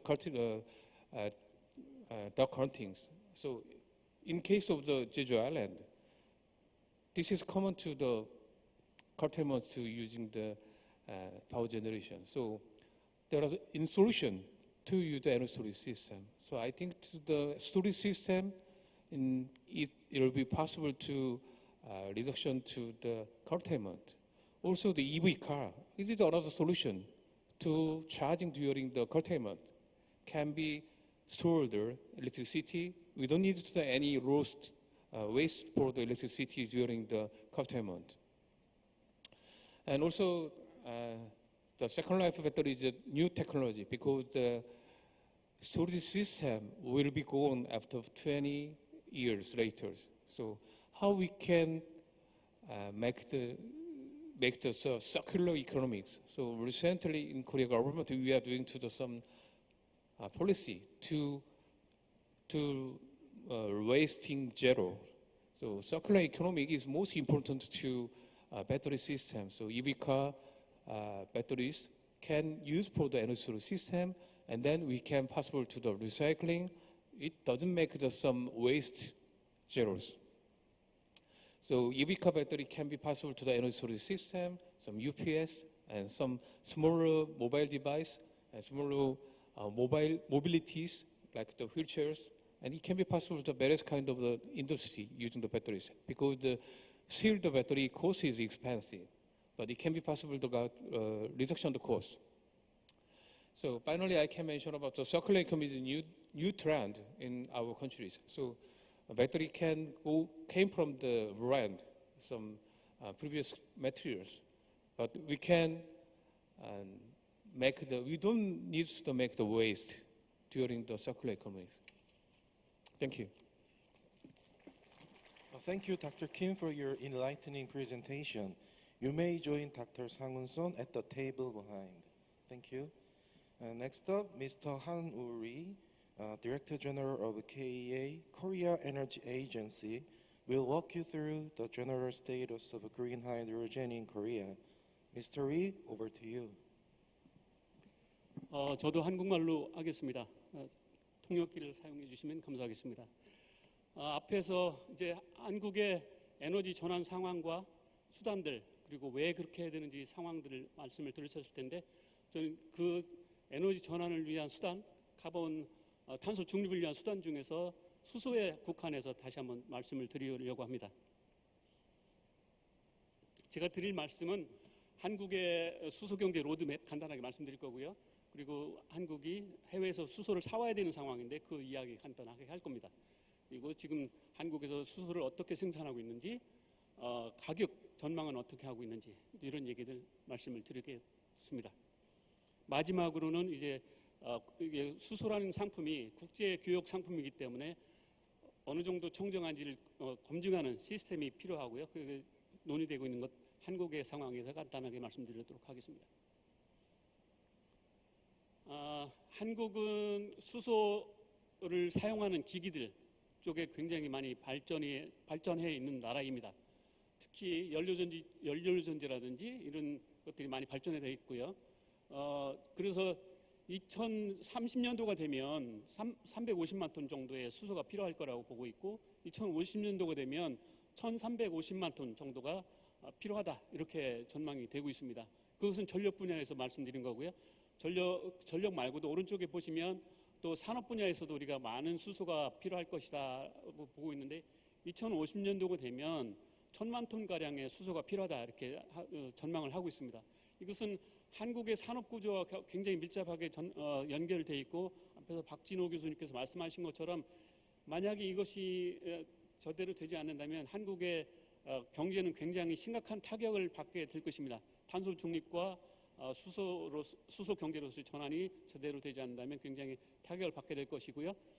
한국은 이제 수소가 국내에서 공급할 수 있는 여력이 충분하지 않기 때문에 해외에서 생산된 암모니아를 가지고 들어오거나 아니면 액화된 수소를 가지고 들어오려고 하는데 암모니아는 이미 상업화된 암모니아를 액화해서 운반하는 기술은 상업화된 기술이고 수소를 액화해서 가져오는 것은 기술은 아직 상업화되지 않았기 때문에 암모니아부터 점차적으로 확대를 하려고 하고 있고 이런 상황들은 아마 이웃 국가인 일본도 유사한 상황이라고 지금 알고 있습니다.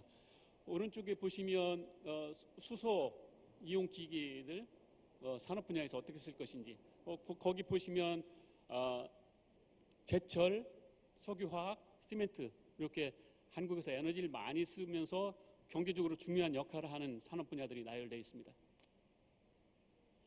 이제 한국은 수소 연료전지 분야에서 굉장히 기술이 발달된 나라고요. 그 중에서도 자동차 쪽에서 많이 발전이 되어 있습니다. 일본의 도요타와 한국의 현대자동차는 수소 연료전지를 채택한 전기자동차 분야에서 세계 시장을 리드하고 있죠. 그리고 지금 한국에서는 또 그와 동시에 석탄 화력발전소에서 암모니아를 섞어서 연소하는 기술을 개발하고 있고 또 그것을 실증하기 위한 준비도 하고 있습니다. 그것은 우리나라가 발전 설비에서 계속 신기술을 도입했기 때문에 더 이상 그 기술을 발전시키기 어렵고 또 하나는 이미 투자된 그 설비들을 지금 철거하고 암모니아나 수소로 바로 바꿀 수 없는 한계가 있기 때문에 지금 있는 기술을 활용하기 위한 성큰 코스트를 아끼기 위한 그런 의미도 들어있죠. 그래서 암모니아를 섞어서 혼사한다거나 가스터빈에 수소를 섞어서 혼수한다거나 이런 기술을 준비하고 있고요. 오른쪽의 그림을 보시면 H2 스타라고 하는 거대 프로젝트를 저희가 추진하고 있는데 말씀드린 대로 한국은 자체적으로 수소를 공급할 수 있는 여력이 충분하지 않습니다. 사실 우리가 이게 수소 경제 사회 얘기할 때 처음에 굉장히 기대했던 것이 수소는 전 지구상의 어느 곳이든지 생산할 수 있는 것이기 때문에 한국도 이제 에너지 안보 차원이나 에너지 자립 차원에서 굉장히 편리하게 할 수 있겠다 생각을 했었죠. 그런데 막상 경제성이라든지 기술적 완성도를 고려해 보니까 그것이 그렇게 쉽지 않더라. 결국은 한국도 이 수소 경제 시대에서 외국에서 사들여볼 수밖에 없겠다 하는 판단을 했고, 그래서 안정적으로 경제적으로 사올 수 있는 기술 장소와 이런 걸 찾다 보니까 저는 H2 스타라는 프로젝트를 하게 됐죠. 그러다 보니까 이제 해외에서 들여오는 그 수소들을 어떻게 선박으로 들어오게 될 텐데 안정적으로 받을 것이냐, 또 필요한 곳으로 어떻게 연결시킬 것이냐 하는 인프라 구축에 관한 이야기들도 많이 하고 있고, 오른쪽 제일 아래 보시면 울산에서 석유화학 산업이 발전한 울산에서 수소 항구를 건설하기 위한 준비를 하고 있습니다. 로드맵 세 번째 이야기인데요. 저 왼쪽 아래 보시면 한반도 남쪽에 있는 각 지역의 주요 항구들, 산업시설에 위치한 곳을 좀 보고 계십니다. 지금 아마 조금 전에 그 제트 전투기 날아다니는 소음 때문에 여러분들이 좀 듣기가 어려웠을 텐데, 지금 좀 긴장된 상황이죠. 약간은 긴장된 상황인데, 한국이 저렇게 이제 수소와 다른 에너지들을, 석유와 천연가스 같은 에너지들을 사들이는 주요 항구들이 지금 나열되어 있고요. 저 항구들이 기본적으로 수소 항구가 될 것입니다. 각 지역에서 이제 수소를 사들이기도 하고 암모니아를 사들이기도 하고, 그 지역에서 그 지역에 있는 석탄 화력 발전소라든지 이런 곳에 연결해서 바로 사용하는 그런 계획을 준비하고 있습니다. 오른쪽 그림에 보시면 제일 위에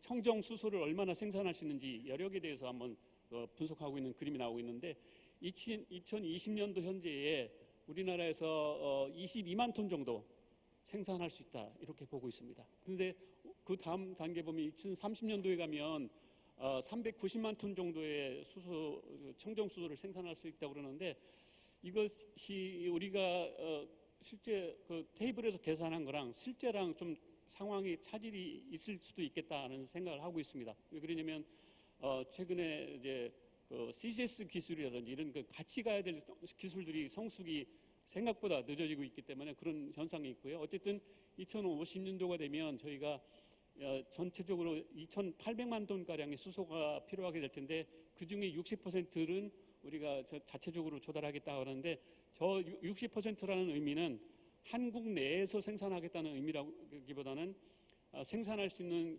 그린 수소나 아니면 블루 수소, 해외에서 생산할 수 있는 것들 중에서 한국의 자본과 기술이 투입돼서 우리가 안정적으로 가져올 수 있는 분량, 그것이 60%다 이렇게 설명드릴 수 있겠습니다.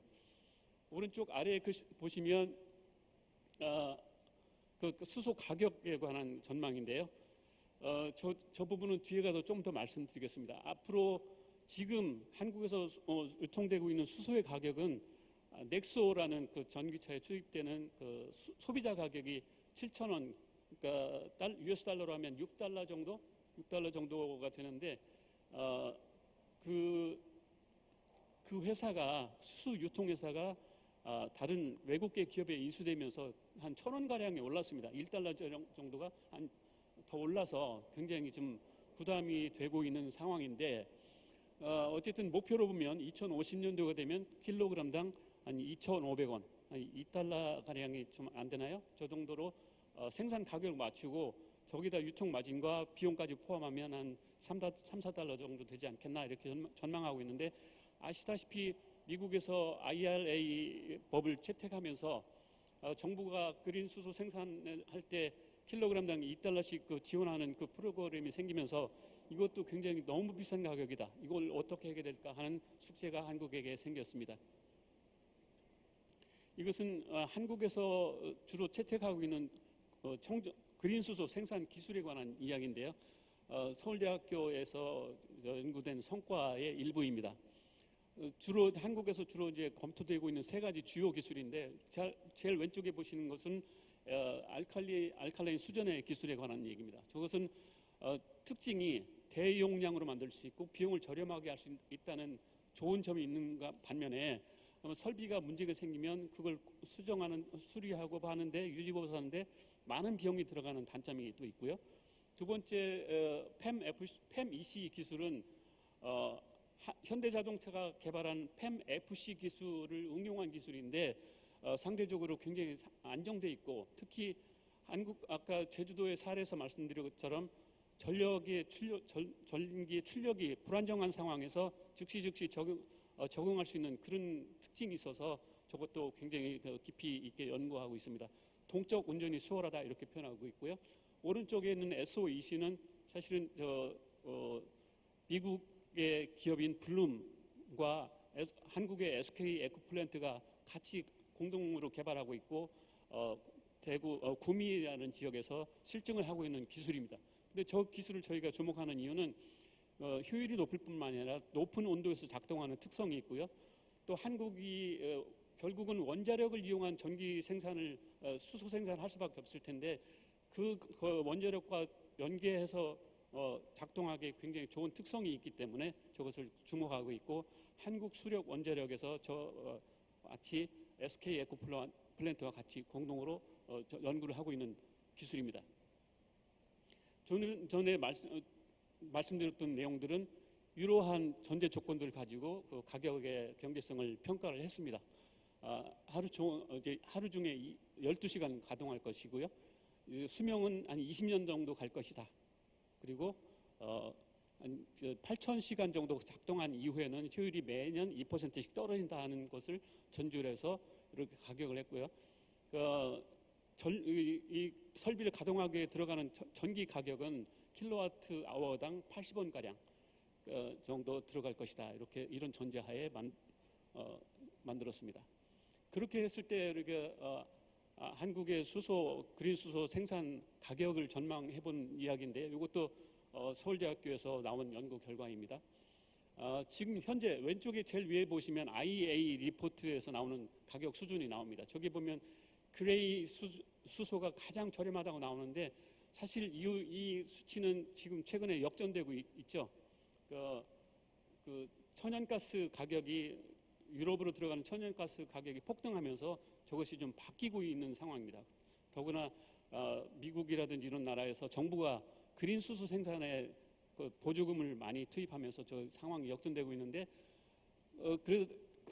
결국 그런 그린 수소의 가격을 가장 영향을 주는 요소는 결국은 그린 에너지 생산 가격과 설비의 가격 두 가지가 영향을 주죠. 근데 한국에서는 그린 에너지의 가격이 워낙 높습니다. 태양광 전력의 가격이 다른 나라에서는 뭐 0.1달러 아니 몇 센트 정도 수준까지 떨어졌는데 한국은 아직 그렇지 않거든요. 한국이 그 수준까지 가려면 앞으로 10년은 더 가야지 그 정도 수준을 떨어질 것이다. 이렇게 전망을 하고 있는 것이고요. 그러나 오른쪽의 그림에서 왼쪽 아래 그림에서 보시듯이 태양광 발전 비용이 예상보다 급격하게 빠르게 떨어진 것처럼 오른쪽 보시는 것처럼 수전의 설비의 비용도 급격하게 떨어질 가능성이 있다. 이렇게 전망을 하고 있고 그래서 전력 가격은 우리가 다른 원자력이나 다른 것으로 공급하면서 그걸 좀 커버하고 설비는 빠르게 기술 개발해야 되겠다 이렇게 보고 있습니다. 이것은 며칠 전에 한국의 과학기술부에서 발표한 우리나라의 수소 생산 기술을 어떻게 개발할 것이냐 하는 전략을 중요 부분만 발췌해서 정리를 했습니다. 첫 번째는 대량 생산을 위한 핵심 기술들을 개발해야 되겠다. 두 번째는 원자력과 연계한 생산 기술을 개발하겠다. 또 말씀드린 대로 해외에서 결국은 수소를 많이 사와야 되는데 그 운송하기 위한 선박 기술, 선박 제조 기술 그런 것들 컨테이너 기술을 개발하겠다. 네 번째는 필요한 곳에 빠르게 전달할 수 있는 그런 기술을 개발하겠다 이런 내용이 되어 있습니다. 결국 한국은 이것이 수소 경제가 탄소 중립을 위한 중요한 수단이기도 하고요. 에너지 전환을 위한 중요한 수단이기도 합니다만은 그보다 더 중요한 것이 사실은 한국의 차세대 산업, 중화학공업에서 벗어나서 새로운 산업을 일으키는 중요한 수단이라 이렇게 보고 있습니다. 그렇기 때문에 여기서는 보시다시피 그 기술 개발 쪽에 많이 국내에서 어떻게 소재와 부품과 이런 것들을 생산할 것이냐, 또 그 촉매의 사용량을 줄이는 기술, 그 전력 사용량을 줄이면서 성능은 높이는 기술, 이런 것들을 개발하겠다는 계획을 가지고 있고요. 또 하나는 이렇게 만들어진 제품들이 결국은 우리나라에서만 쓰이는 것이 아니라 국제적으로 거래가 되고 수소가 한국에 들어오듯이 수소를 생산하는 이 제품들이 밖으로 나갈 경우에 국가 간에 서로 검증하고 인증하는 시스템이 필요하기 때문에 그런 것들도 같이 공동으로 연구하겠다, 같이 연구하겠다 이런 이야기를 하고 있습니다. 말씀드린 대로 한국에서 원자력은 굉장히 중요한 역할을 담당하고 있습니다.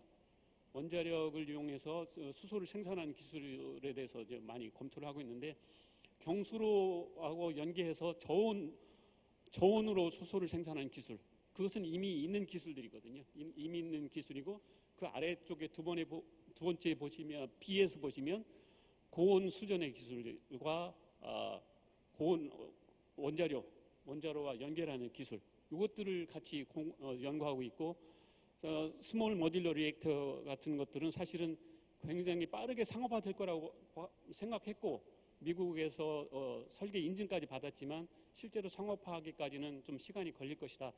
빠르게 가도 향후 10년 정도는 가야지 그것이 상업화될 것이라고 보고 있지만 그러나 그것들은 수소를 생산하기 하는데 필요한 전력을 공급하는 주요한 장치로서 지금부터 연구해서 빠르게 상업화시키겠다 하는 전략을 가지고 있습니다. 세 번째는 그 수소를 한국으로 도입하기 위한 기술입니다. 아시다시피 한국은 선박을 만드는 데 있어서 세계적으로 굉장히 탁월한 기술을 가지고 있고요. 일본에서는 이미 액화 수소를 소량으로 일본 내로 도입하는 기술이 개발돼서 실증 단계에 들어가 있지만 한국은 아직까지는 설계하고 그저 시뮬레이션 하는 정도에 그치고 있습니다. 왜 그러냐면 한번 이게 투자가 시작되면 그건 굉장히 많은 투자가 따라야 되고 바꾸기 어려운 상황이기 때문에 그렇죠. 수소 액화 기술도 같이 연구하고 있고요. 또 수소를 암모니아나 수소를 가져왔을 때 어떻게 저장하고 필요한 곳으로 전달할 것이냐 하는 기지 구축에 관한 연구도 하고 있습니다. 필요한 곳으로 어떻게 빠르게 전달할 것이냐 이런 것도 있고요. C의 제일 아래에 보시면 결국은 수소는 필요한 곳으로 파이프라인을 통해서 전달하게 될 것입니다. 그런데 그 파이프라인을 구축하는 데서 필요한 것들은 그 수소가 일으킬 수 있는 그 취성의 문제를 해결하고 그 관로에 들어가는 재료들을 가장 좀 최소화할 수 있는 기술, 안전하면서 최소화할 수 있는 기술들이 필요하기 때문에 두께를 지금보다 20% 정도 줄이기 위한 기술 개발도 하고 있습니다. 이것은 저희가 이제 정부 측에 한국 정부 측에 제안한 그린 수소, 청정 수소를 어떻게 인증하는 체계를 갖춰야 될 것이냐 하는 그림에 관한 얘기인데 시간이 제약됐기 때문에 길게는 설명드리지 않겠습니다. 이것도 마찬가지로 그 앞에 보셨던 그 그림을 좀 더 구체적으로 설명한 것이고요. 이 그림은 EU가 이미 운영하고 있는 서티파이하고 좀 연계성을 강화하는 방향으로 설계된 정책 제안이고 이것은 아직 정부에서 공식적으로 채택하지는 않았지만 결국은 일본이나 오스트레일리아나 유럽이나 모든 국가들이 수소를 국가적으로 거래하려면 이미 만들어진 그 시스템과 일치시키는 노력이 필요하지 않겠나 하는 차원에서 제안을 하고 있습니다. 이게 세 단계를 거쳐서 청정수소 인증제가 운영되어야 될 것이라고 보고 있고요. 첫 번째 단계에서는 그 각종 규정과 그 검증 기준을 만드는 작업을 하고요. 지금 그렇게 되고 있습니다. 기술적으로 어떻게 검증할 것이냐, 어떤 상황일 경우에 청정하다고 인정할 것이냐, 아니면 수소의 등급은 어떻게 판정할 것이냐 하는 연구를 하고 있고요. 두 번째 단계에 가면은 이것을 이제 인센티브와 페널티에 관해서 연구하면서 검토하면서 기술적으로는 그러면 어떻게 그 거버넌스는 어떻게 구축할 것이냐 이런 논의가 시범 사업으로 이루어질 것이고 마지막 단계는 최종적으로 이게 완성된 시범 사업을 통해서 완성된 시스템을 운영하는 그런 단계로 갈 것입니다. 네, 감사합니다.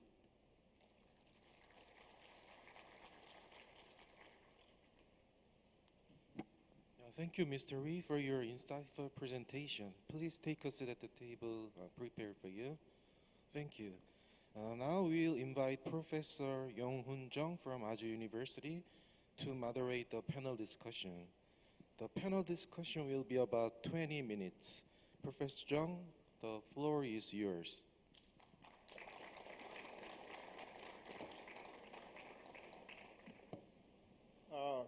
Good morning. My name is Young-Hoon Jung. I'm working for Aju University now. I have many students here, so I'm very glad to attend this meeting. And first of all, I would like to also express my deepest condolences to those victims, in Seoul. I think before I get into all this detailed discussion, I want to sort of explain what we have sort of discussed today. The energy transition, we are basically trying to transform our society or our world into a sort of environment-friendly and in the net zero type sort of a world. And we need a transformative transition, from now maybe until year 2050. And what are the requirements for the transition? I think we need maybe 4 elements.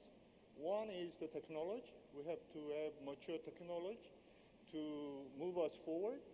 The second is a relevant infrastructure which can support the dissemination and the commercialization of this technology.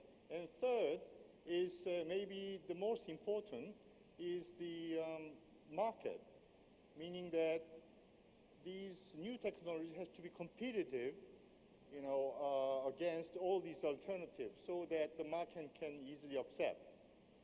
And the fourth one is the government support. What government can do? Government can do a lot of things. One is that government can establish regulations and institutional settings.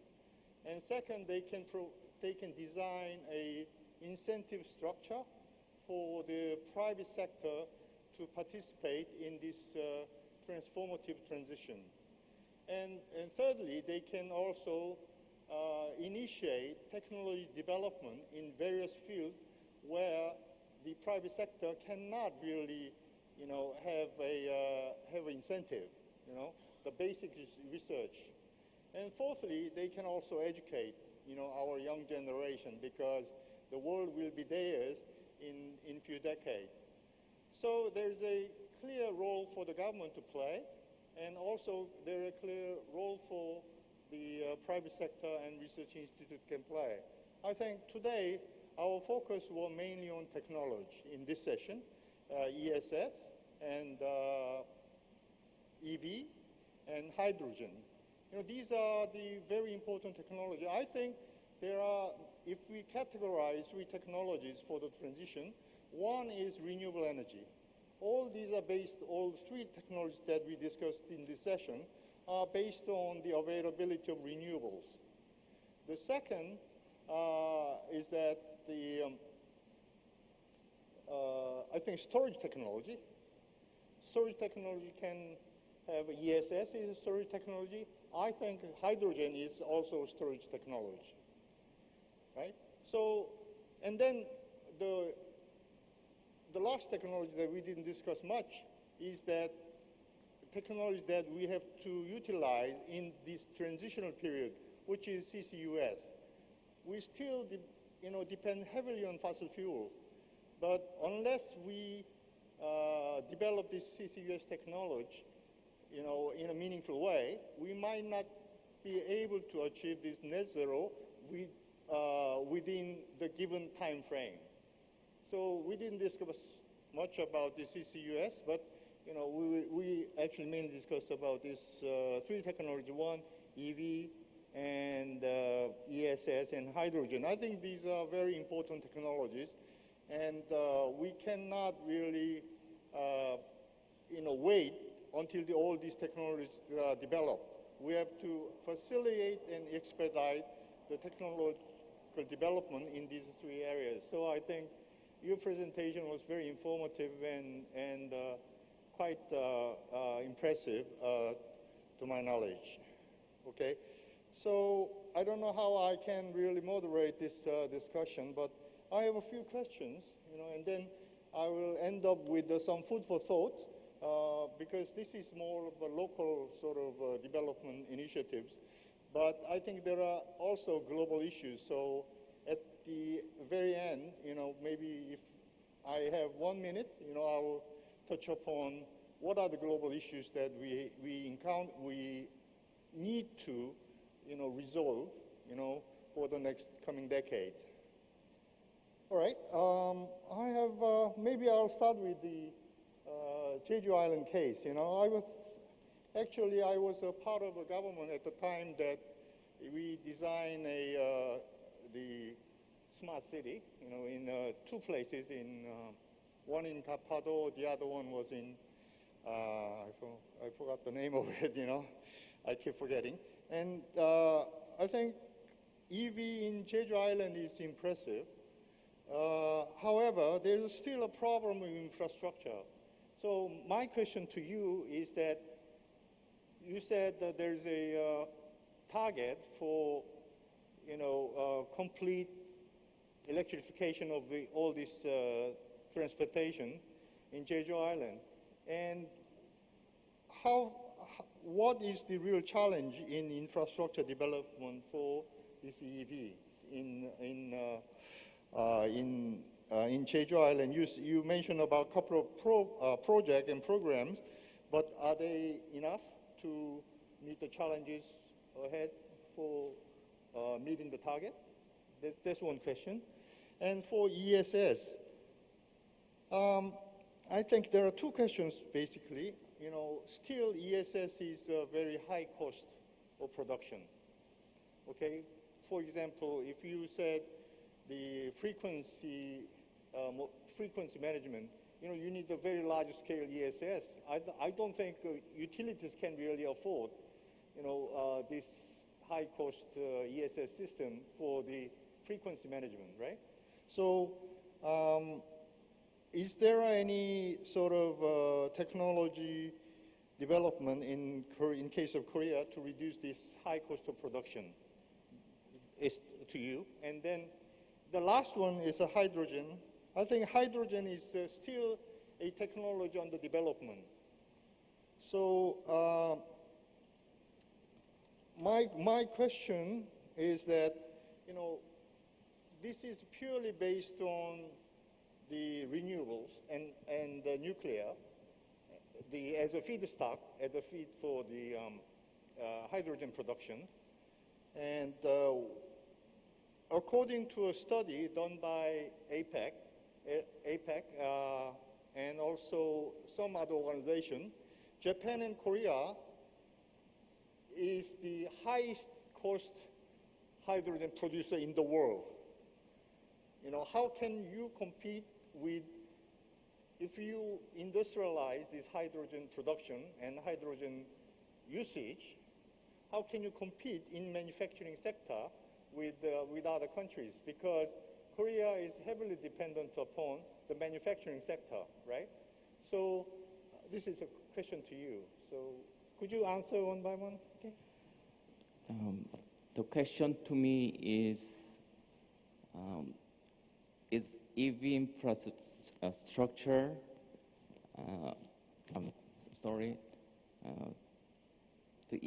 does EV infrastructure have challenge? So I would like to split into two parts for that question. So is EV infrastructure sufficient enough at the moment and in the future? And EV infrastructure well managed enough for EV users' convenience? To answer to the first part of the question, I think at the moment, in terms of quantity, I think EV infrastructure, which means the number of EV chargers, are sufficient because, as I mentioned in the presentation, every year we have a large-scale survey and collecting 1,000 EV users. And we ask, do you or did you charge yesterday? And then if people say yes, and did you use public charger or individual charger? If someone used public charger, we keep asking, did you charge as soon as you arrive or did you wait? And we collect the, as I remember, the last year, still more than 50% of people charge as soon as they arrive. So with that evidence, with that data, I think the numbers are sufficient. But in the future, I would like to say it's not going to be very sufficient because the investment is not as much as before. And now the previously small-scale companies dealing with the EV infrastructure, but now the big company, they come into the market and they run a business.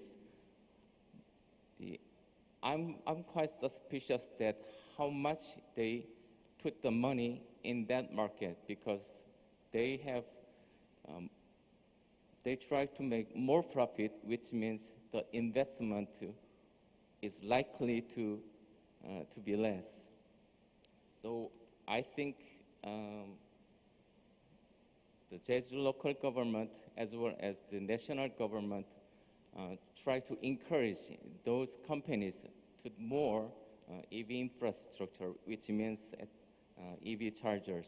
In terms of quality, that it is, I think, the bigger problem. Now, in Jeju, more than 20,000 EV chargers, but if people say they are well managed enough, then I'm not very confident enough to say yes.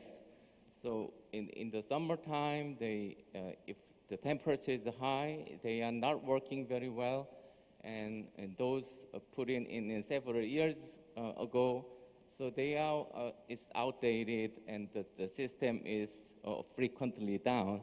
So again, the local government and the national government, they put together to manage the EV chargers installed in the past 10 years.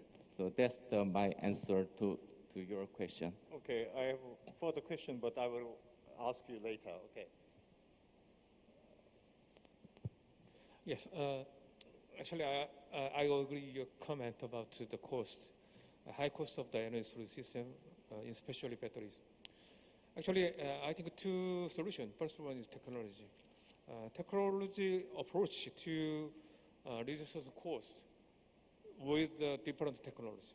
Another, not the lithium-ion batteries. So there are several various kind of the challenges to redox flow batteries and some sodium and other battery technology. So, but recently we are adjusting into battery system, but I believe to other challenging technology will be going on to the market, then the cost will be down better than to the lithium-ion batteries. And second approach is to the market. Actually, the energy storage system is just beginning stage in the world. In it is popular in the advanced country like the U.S. and Australia and Japan, because they have to their condition is more friendly to economic cost tariff. So actually, I remember to the U.S. countries, they are doing one bigger project in 1.2 gigawatt battery system. It is almost to operation in California. At that time, the cost will be competitive with other conventional power generation, like the coal power plant and other things. So I remember to the market will be make the cost reduction to the big customers from the power generation and customers, and also the government have to the most important effect to reduction the cost for mandatory about to the use the renewable integration with the energy storage system regulation, or to a kind of the responsibility to the power quality from the power generation side. So power generators or utilities, they have to do their responsibility to use the renewable integration with battery system can be possible to the high quality power generation. So finally, I think in case of our discussion from the island country, from the other countries, yeah, I know that the more expensive than the other around the country, because they using to the diesel generator and some isolated place that needs to make higher transportation cost. So at that times, the battery system can be compared to the most cheap power generation in Ireland. Okay. That's it. Thank you. Thank you. 예, 사실 한국의 재생에너지 가격이 워낙 비싸기 때문에 이게 수소의 경제성을 한국에서 재생에너지를 확보한다는 것은 거의 불가능하다고 판단이 되고요. 그래서 대안으로 찾은 것이 말씀드린 것처럼 이제 원자력 기술로 하는 것인데, 계산해 보면 원자력 발전소를 수소 생산의 전체를 다 투입을 해도 모자라다 하는 계산이 나옵니다. 그러면 그 다음 대안은 무엇이겠는가? 결국은 이제 해외에서 도입할 수밖에 없는데, 그것도 우리나라가 한국, 중국, 일본 세 나라가 겪었던 것 중에 하나가 그 천연가스를 도입하면서 아시아 프리미엄이라고 하는 석유하고 천연가스를 도입하면서 아시아 프리미엄이라는 것을 값을 치렀는데, 수소 시대에도 마찬가지 현상이 생길 수 있겠다. 왜 그러냐면 수소를 공급하겠다고 하는 나라들과 쓰겠다고 하는 나라들이 그대로 정확하게 일치하고 있습니다. 일부 좀 달라지긴 합니다만. 그래서 이런 문제들을 해결하기 위해서 이제 국가 수소 시대 국제 협력이 필요할 것이고, 또 하나 생각해 볼 수 있는 것은 태평양에 형성된 부유 쓰레기 섬이 한반도 크기의 4배 정도로 형성이 되어 있다고 하는데, 그 중에 30% 정도가 한국산이라고 하는 참 부끄러운 소식이 있습니다. 그렇다면은 이 문제를 해결하기 위해서는 더 이상은 그것은 해결하는 것은 좀 시간이 걸리겠지만, 한국에서 배출되는 쓰레기가 더 이상 나가지 않게 하기 위한 방법으로 플라스틱 폐기물과 바이오 축산 폐기물 이런 것들을 활용해서 국내에서 생산할 수 있는 최대한의 노력으로 해서 수소를 생산할 수밖에 없지 않겠는가, 이런 생각을 하고 있습니다. 결국은 국내적으로는 환경 문제를 해결하기 위한 수단이면서 자원 확보로서 가장 가능한 그런 폐기물을 활용하는 것이고, 국가 간에는 우리가 한국, 중국, 일본 등 이해관계가 겹치는 나라들끼리 좀 더 협력적으로 해야 되지 않겠나, 이런 생각을 하고 있습니다. Thank you very much. I think we are running out of time. I try to sort of utilize my 3 minutes, to the maximum sort of benefit to the audience. Currently that the science, science tells us that we have a urgent problem of climate change. But reality is that we are still depending heavily on fossil fuels. And when we are moving into new regime of net zero, we will face another kind of challenges. And I will list a couple of them. One is that, all these battery technologies and then new sort of devices will depend heavily on the availability of critical raw materials like cobalt, lithium, copper, all this. And these resources are finite also, and also they are scattered or concentrated in some countries, so that there's always an issue of security of supply. So we have to really be reminded of this security concern of CRM, critical raw material supply. That's one issue that we have to cope with. Second one is that it's a kind of a solution to this critical raw material problem, is that, how to recycle all these, batteries, used batteries, the equipment. And the recent study shows that less than 10% of batteries are recycled. We do not have much space for this, waste, e-waste, in a sense. So we have to deal with this issue also. The last one probably is that, which is, I think, one of the main causes of current the energy crisis in the European Union, is that weather variability. Are we ready to cope with this weather variability? Which means that at the start of the European energy crisis, there was a global terrestrial stealing, meaning that the northern parts of Europe, where there are a lot of wind parks, windmills, and there the speed of wind has dropped all of a sudden by 15% in year 2020, and that create a shortage of, feedstock fuel for the power generation. And if you go back to the data, that's what happened actually. And then we have sort of the hot, cold winter following, and then the problem has to be exacerbated. So I think this weather variability is a real problem, and we have to take into account these weather variability or the energy system resilient to this weather variability in future. So I will just leave this as a food for thought for you, and then I'll close this session.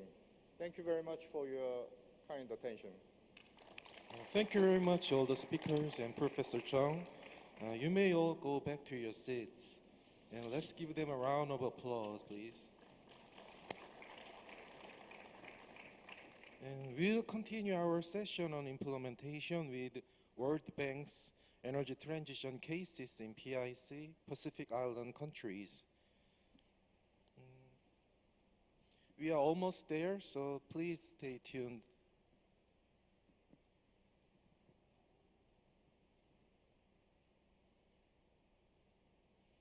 Now we'll welcome Mr. Chris Freehan, Acting Chief Engineer of Samoa Electric Power Corporation, and Mr. Jack Chong-gum, CEO of Marshall Energy Company. The two speakers will show us a holistic view of e-mobility projects in PIC in turn. First, Mr. Freehan, please. Thank you. Good morning, everyone. Greetings.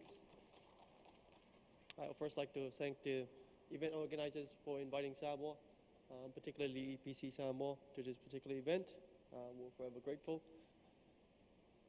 I'll be speaking on behalf of our CEO, who could not be here, Fiona Tomiwana, regarding e-mobility in Samoa.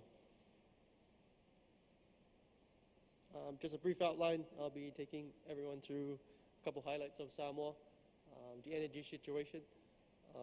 This is a brief report from our utility. And then our e-mobility pilot project, which commenced in the year 2020. We will also be looking at some challenges EPC is facing in terms of transitioning to EV electric vehicles, and then I'll finish off the presentation from there. Some general information for Samoa. So as we all may know, Samoa is a very small Pacific island in the South Pacific. population of roughly 200,000, and predominantly Christian, and the major industries there are the services sector. Most of the products and major products are imported into the country, including fuel and oil. A brief mention here of the National Energy Coordination Committee, or NECC, who is responsible for steering many of the energy projects in Samoa, including our EV pilot project. Okay, this is a summary of the energy situation in Samoa. Our maximum demand across all of the islands is around 26 megawatts. So that's very minute compared to the numbers we've seen earlier for Korea and other major countries. There's a lot of dependency on diesel still, but we have a strong renewable energy composition as well to assist us. I've also mentioned here the electricity tariff at the moment. It's roughly around 15 cents US dollars per kilowatt hour. Okay, EPC's e-mobility pilot project or EV project commenced in the year 2020. Now this is still very early on in the life of the project, basically an exploration phase. We're just starting to see the research come in together in terms of data collation, and we're putting together a lot of information to help us move forward.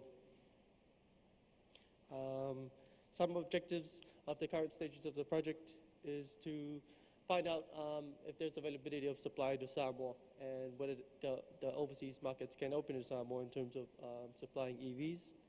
And also, as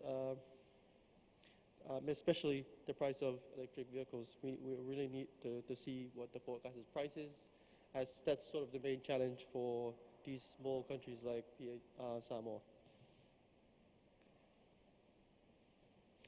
In context, Samoa is extremely small, as I've mentioned earlier, compared to the global scale. And because of that, there's an expectation that there's very limited policies and incentives for big projects like transitioning into EVs. And we'll talk about the challenges later. The supply of electric vehicles is also very limited.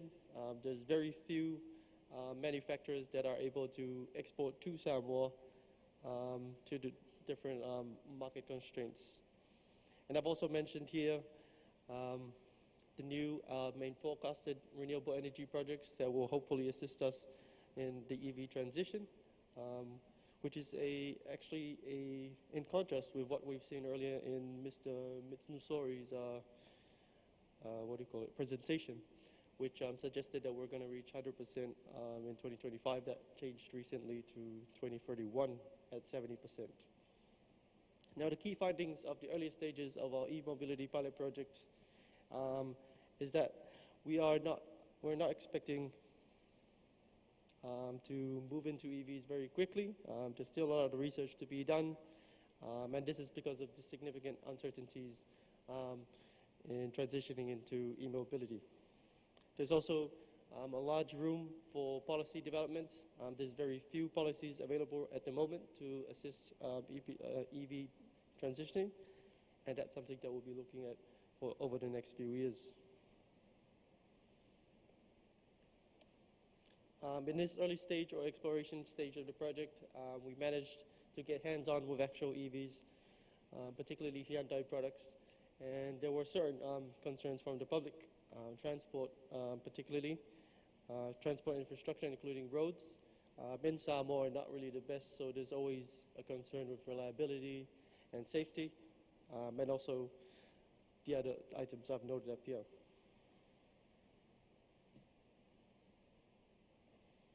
What I have here is a picture from the 2022 launch of the second island launch of the EPC pilot project.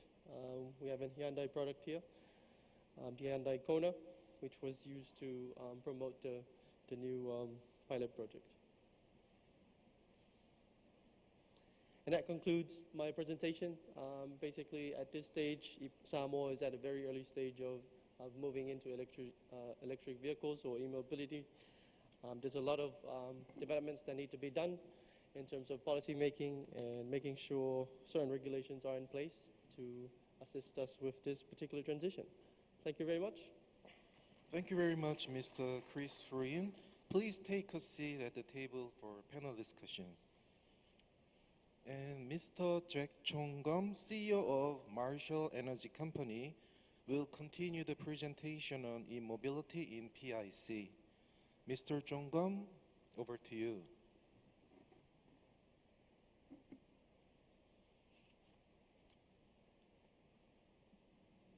Thank you.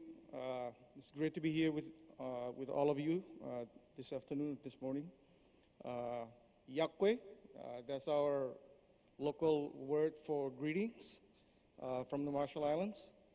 I'm here to talk about our e-mobility program that we just recently implemented in the Marshall Islands with the assistance of the World Bank.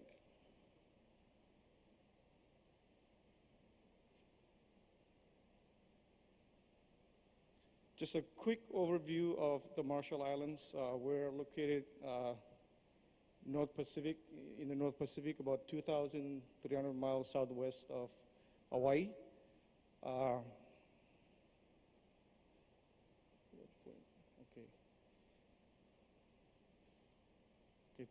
Sorry. So the pointer doesn't work, but I'm from the main island of Majuro, which is on the right bottom of the screen. That's the main island where the national government is located at. One of the other main islands in the Republic of the Marshall Islands is Kwajalein. It's towards the center of the screen. Kwajalein is actually, there's an island on Kwajalein that is leased by the U.S. military. So there is a U.S. military installation on that island. For Marshall's Energy Company, MEC, we have a power plant on Majuro and two smaller power plants in two outer islands called Wetje and Chelut, which is at the bottom south of Majuro. We also have a small power plant on Kwajalein Atoll, EBI, but we basically provide management and technical oversight to the power plant company there. Kwajalein Island itself does have a power plant, but these are all, like I said earlier, are being owned by the U.S. military. The Marshall Islands is actually consists of 32 island atolls that are composed of more than 1,200 islands. Not all islands are inhabited, so the main ones that most of our population is located at is on Majuro and on Kwajalein. Right now, population-wise, we have about 60,000 people. There's about 28,000 that currently reside on Majuro.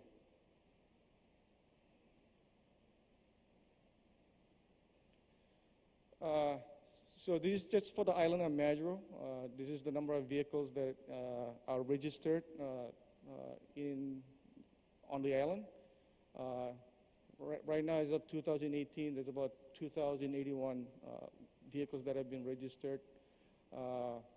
There's about, I believe right now, only 14 electric vehicles being used on the island, and 4 of those were funded by the World Bank. This is our current electricity tariff. As you can see, it's probably high compared to the other countries in the room. I just want to point out that this rate is still the rate now. This was the rate before the war in Ukraine took place. Our fuel price have really gone up, skyrocketed, but we haven't been able to get government approval to increase our electricity tariff to try and offset the increasing cost of fuel. MEC imports between 16 million to 20 million gallons of fuel, diesel fuel. 61% of that is used for our power generation. and then the rest we sell to commercially, mostly to fishing fleet. So right now, the current program with EVs is that anything that's related to renewable energy, the government has waived import tax. But I believe listening to the presentations earlier, especially the ones from Jeju, I believe there's more that needs to be done or implemented by the government to help promote more use of electric vehicles in the country. So as I mentioned, we had 4 that were funded by the World Bank. Our company actually bought another one before the 4 we got from the World Bank. And our experience with that electric vehicle wasn't really good. The performance wasn't as what we had thought. We spent more time charging the vehicle than using it. So under the World Bank Sustainable Energy Development Program project, there's about $34 million of grant assistance that the World Bank is providing to the Marshall Islands. Under component 2 of that program is where we funded the electric vehicles pilot project. So I'm not going to read everything on the slide there, but the main thing, I think, the main objective or outcome of this project is to try and help promote more electric vehicles into the country to be used primarily by the government, by public government agencies and private sector. As I mentioned at the end of my presentation, I'll share some lessons learned and challenges that we have with our current program and what we can do to help promote more EVs into the country. We also got Konas, Hyundai Konas as part of our EV vehicle.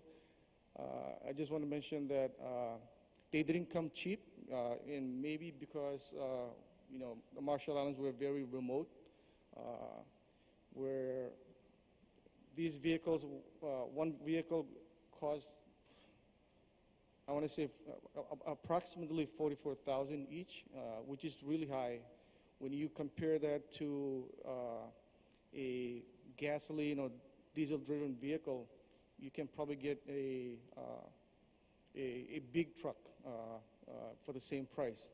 These are very small vehicles, and mostly government and private individuals prefer to use SUVs and trucks to be able to carry more and do more with those vehicles. So these were pretty expensive. We're currently installing 3 level 2 charging stations. And that's one of the other challenges that we're having with the program is that we should have installed more fast or rapid charging stations instead of these level 2, especially when we're going to put them in public areas where we're trying to encourage the public to get more EVs. So we hope to have these charging stations commissioned by the end of this month.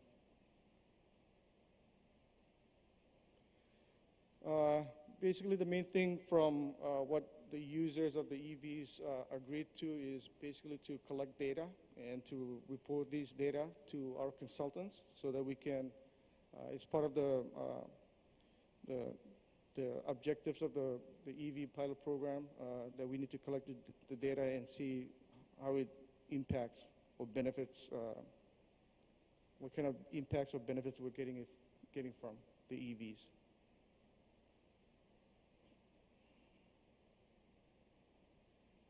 So the consultant created a Google form that we use to input all the data in, but it doesn't really work well for some reason. We normally take manual recording of the data. odometer in how many miles.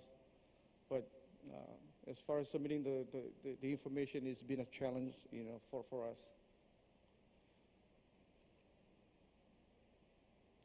Yeah, the dongles were actually bought from Japan, but when they were brought into, when we received them back in the Marshall Islands for reasons I'm not really sure about, we were not able to use them. So they were, we were told to take screenshots of the vehicle information system to try and submit the data to the consultants. Right now, this is basically the, I guess what you can say, for the 5 vehicles, EVs that we are in the program or that we're recording data for. We are seeing that it would have cost us about $9 million in fuel costs per month. Or I'm sorry, this is for the period, the 19-month period that we had collected the data from. Anyways, what this is basically telling us is that there is a direct benefit in terms of fuel costs from using the electric vehicles. So it does make sense financially to drive and use an electric vehicle compared to a gasoline-driven vehicle.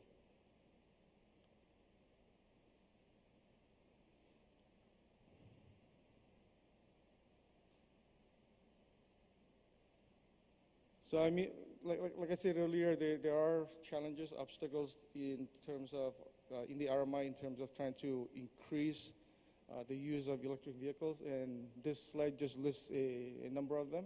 But the ones that I'm really familiar with, like I said, one is the charging station. We need rapid charging stations. We were not able to get those under this program because of funding issues. That's why we went with the level 2, because they were more cheaper, affordable. But I don't believe once we install those or commission those charging stations that we will see a lot of people using them. Because like I said, they can still charge their vehicles at their homes, but nobody's going to wait, bring their car and wait 8 hours to get it fully charged. So if we want to promote more use of electric vehicles, I think rapid charging stations are needed. And of course, Marshall Islands were very small compared to everybody else, so we don't have any expertise or experience in terms of maintaining EVs.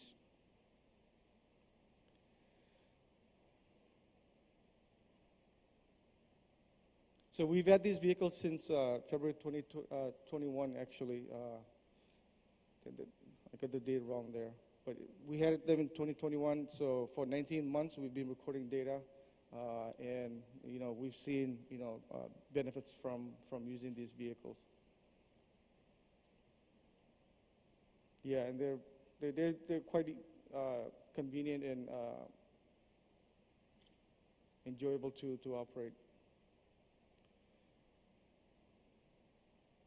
Again, this just shows some of those the challenges that we faced with the project. The biggest one was with COVID. When COVID hit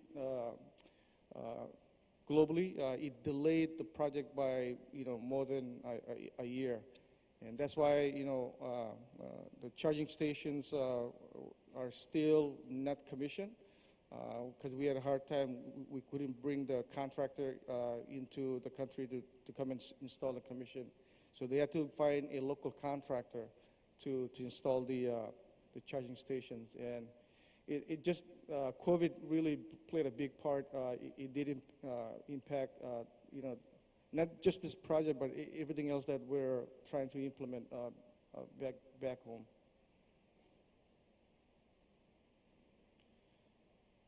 So these are just some lessons learned and things that we need to do. Of course, like I said, if you want to increase EVs use in the government and in the public sector, we need to bring the price down. I think the government needs to offer more incentives, and there were some really good examples that I took note from the Jeju presentation earlier. I think they're very straightforward and simple to install and implement. But yeah, if we want more EVs in the system, we just need to have better charging stations and provide more incentives to individuals, like subsidies. Okay, that's all I have. Thank you. Thank you very much, Mr. Jong-gum. Mr. Chris Free, please take a seat at the table. And Mr. Chris Free and Mr. Jong-gum, I would like to thank you again for your contribution and great presentations. Next speaker is Mr. Frank Kyora, CEO of Palau Public Utilities Corporation.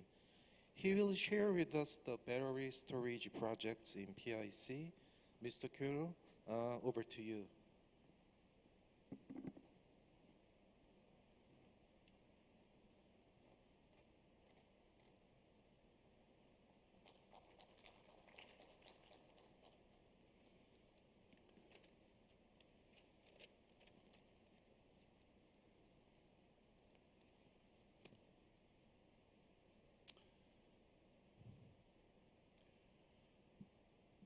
Good morning, colleagues and ladies and gentlemen.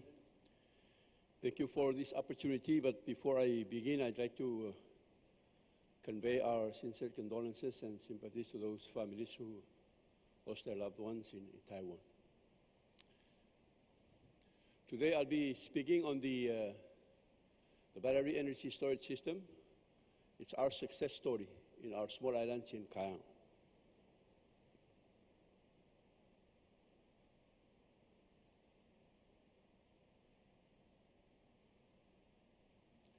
It is a combination of a diesel engine generator with a 65 kilowatt PV for our solar system.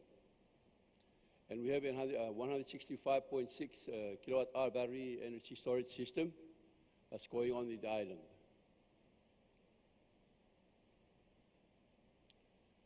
It was built for us by the New Zealand Ministry of Foreign Affairs and Trade as part of our renewable energy initiative. And the plant started operating in March of 2020, just when the COVID hits the islands. This is the bird's eye view of the whole plant. You can see those solar panels over there. There's a battery container, also an inverter container. And then the blue big building is where the generators are located, the diesel ones.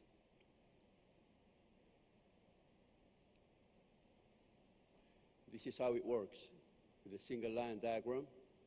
Goes from the PV panel all the way down to the outgoing feeder and underground cables. As you can see, those generator 1, 2, and 3, they're basically silent during the day because of the solar power that's being fed into all the households in the small island.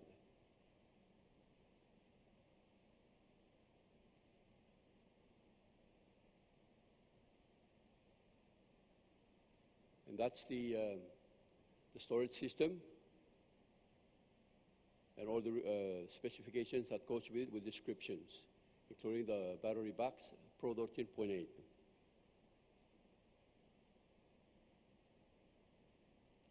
That's the inverter container there.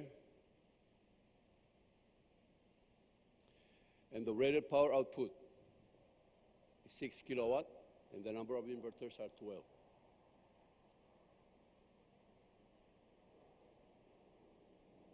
That's the PV inverter right there.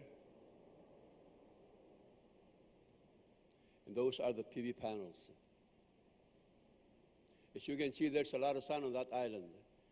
It's a small island on the northern part of Palau, where sun shines, the sun shines most of the day.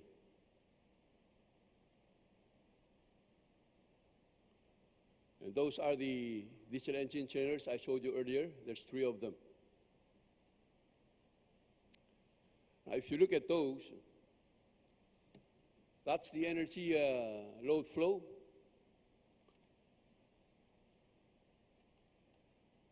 The green is the solar energy, meeting the island demands. The dark orange is charging the battery, and the light orange is the battery discharge. So you can see that the green is the solar that's actually lighting up the island during the day.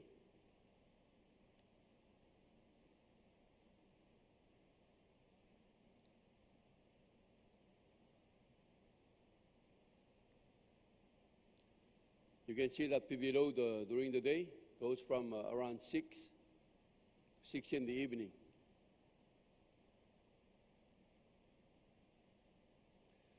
The orange is the direct solar energy. The blue is the battery discharge. And the gray is the diesel generator energy.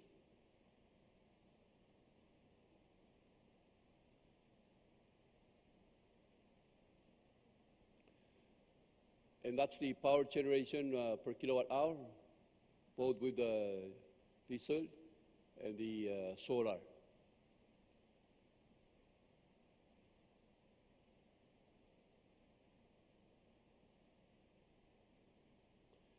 And there's our fuel efficiency rate with respect to the solar PV.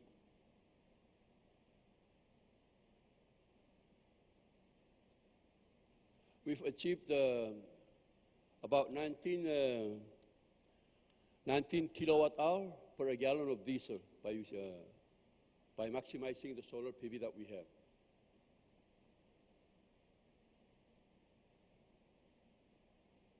And that's our power plant efficiency, kilowatt hour per gallon.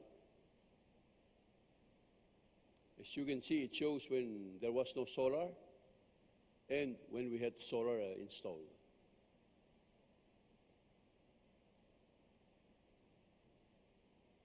And that's our fuel consumption chart. You know, this island is very far from the main island where everything are located. And so bringing the fuel to the islands is quite risky. But with this new solar projects, it has reduced the number of trips going to the island, as well as the impact of potential environmental disasters.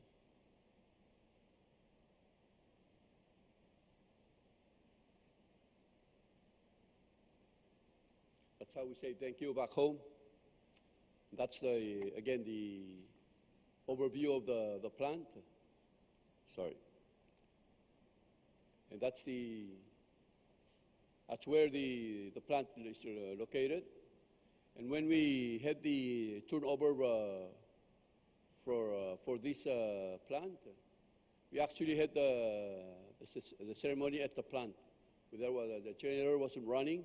It was only the sounds of the birds and the sunlight we had from the solar. And the success to this story is the community has shown some real ownership of the project and the place here. They are working with our personnel over there to make sure that all the debris are out of the area. And every time there's a issue with the plant, everybody comes out and support our personnel there and help them keep the area running smoothly. And that concludes my report on the battery energy storage system for the small island in our country. Thank you very much. Thank you very much, Mr. Kura, for sharing your expertise on battery storage. Would you join the previous 2 speakers on the table, please? Thank you. Now we'll invite Mr. Abraham Simpson, Project Implementation Officer of PPA, Pacific Power Association, to moderate the panel discussion. The panel discussion will be about 20 minutes. Mr. Simpson, the floor is yours.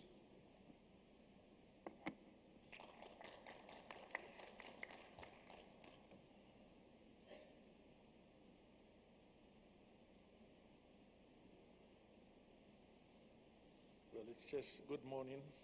We're still in the morning. First, just like on behalf of the Pacific Islands, to express our condolences for the recent tragedy that has happened here in Korea. My name is Abraham Simpson. I manage the World Bank funded program for the Pacific Islands entitled the Sustainable Energy Industry Development Program. The Pacific Power Association has about 25 members, power utilities of the Pacific Islands, comprising three main groups. They are the independent governments, island governments, they are the French territories, and the American territories. So it covers a very wide area. Now, the presentations that you've just that have just been made to you were done from three of the members of the Pacific Power Association, EPC of Samoa, Palau, and MEC of Marshall Islands. So I'd just like to thank the presenters for their presentations. What they presented are challenges that face all the Pacific Islands. Unfortunately, we are very widespread, a huge ocean. Small islands scattered over a huge ocean area. And because of that, we have long, thin supply chains, especially with fuel. That makes it kind of challenging, expensive. It impacts us greatly. And so, Pacific Islands, as Mr. Mitsunori presented in his presentations, have very aggressive targets for renewable energy. Many of them are 100% before 2030 or 2050, including replacing vehicles, internal combustion engine vehicles, with EV. And because of that, it's a huge challenge. How, with limited resources, to meet the demands of the future from renewable sources, and at the same time trying to get all the demand for mobility onto the grid. And that's a huge challenge for all of us. So with that thought, and like in the Pacific Islands, we're going to break early, I think, go off to early lunch, because we like to do things short and sweet. So I'd just like to ask the three presenters, for each of them, just to give us an idea, give you an idea of the challenges faced, especially with the fossil fuel and the high prices. The recent high prices has really challenged us, and I just ask each of the three speakers just to give a brief on your direct experience facing the recent high price of fuel, how that has impacted your utility, and also the cost of mobility. Thank you. Thank you, Abe. Hi, everyone. I'm Chris from Samoa. Just to answer the question,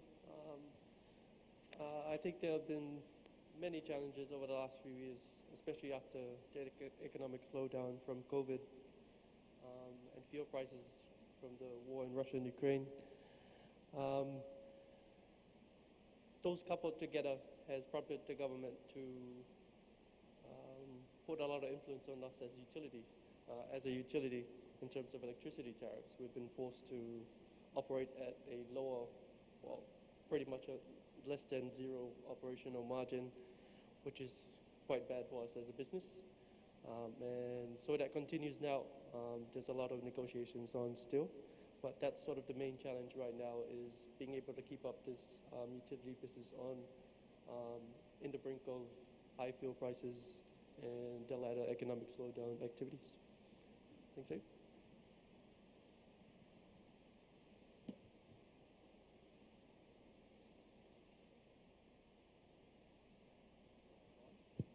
Is on? Okay.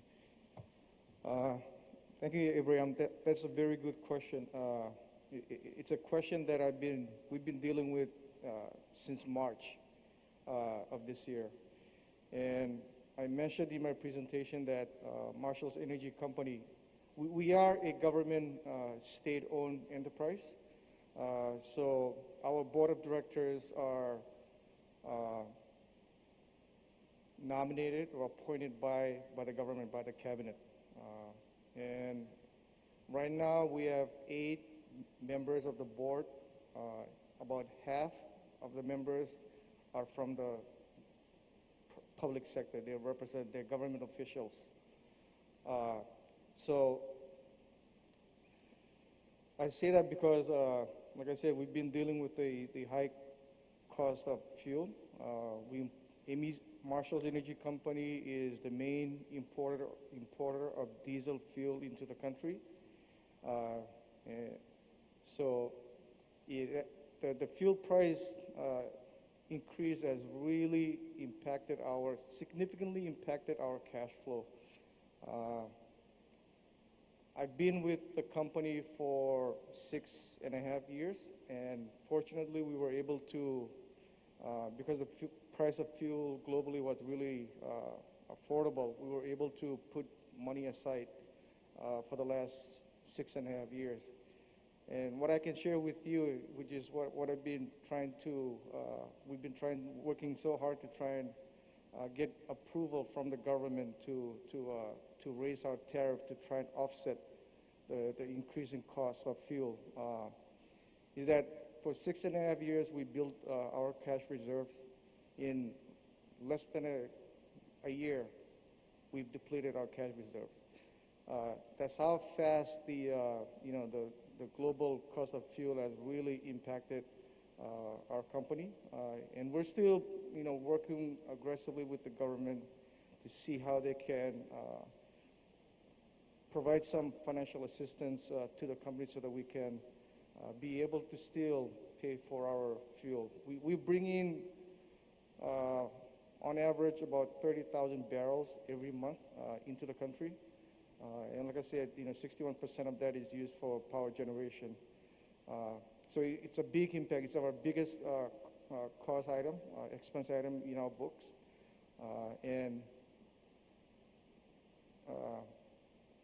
it's really, we've deferred so much capital expenditures or capital improvement project because the impact on our cash flow. We just don't have that money anymore available for us to use to upgrade our network, to upgrade our systems.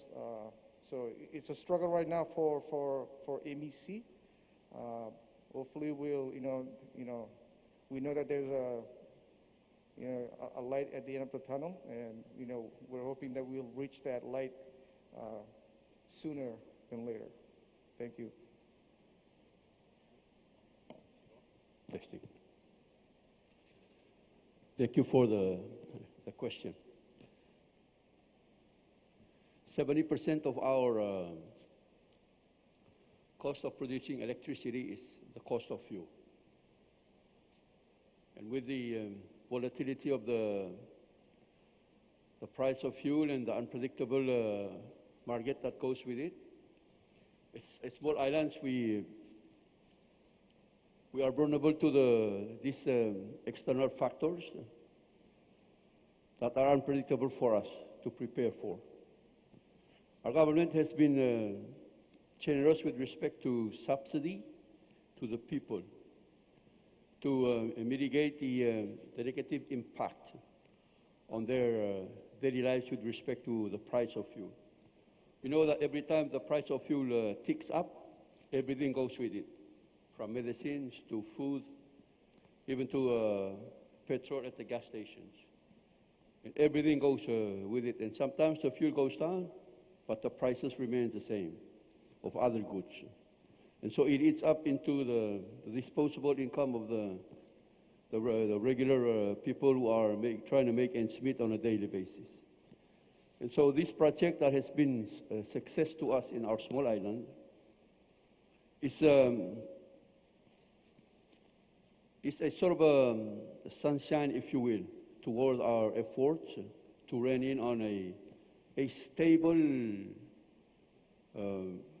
price of fuel or stable importation of fuel, so that impact will be lessened to our regular customers.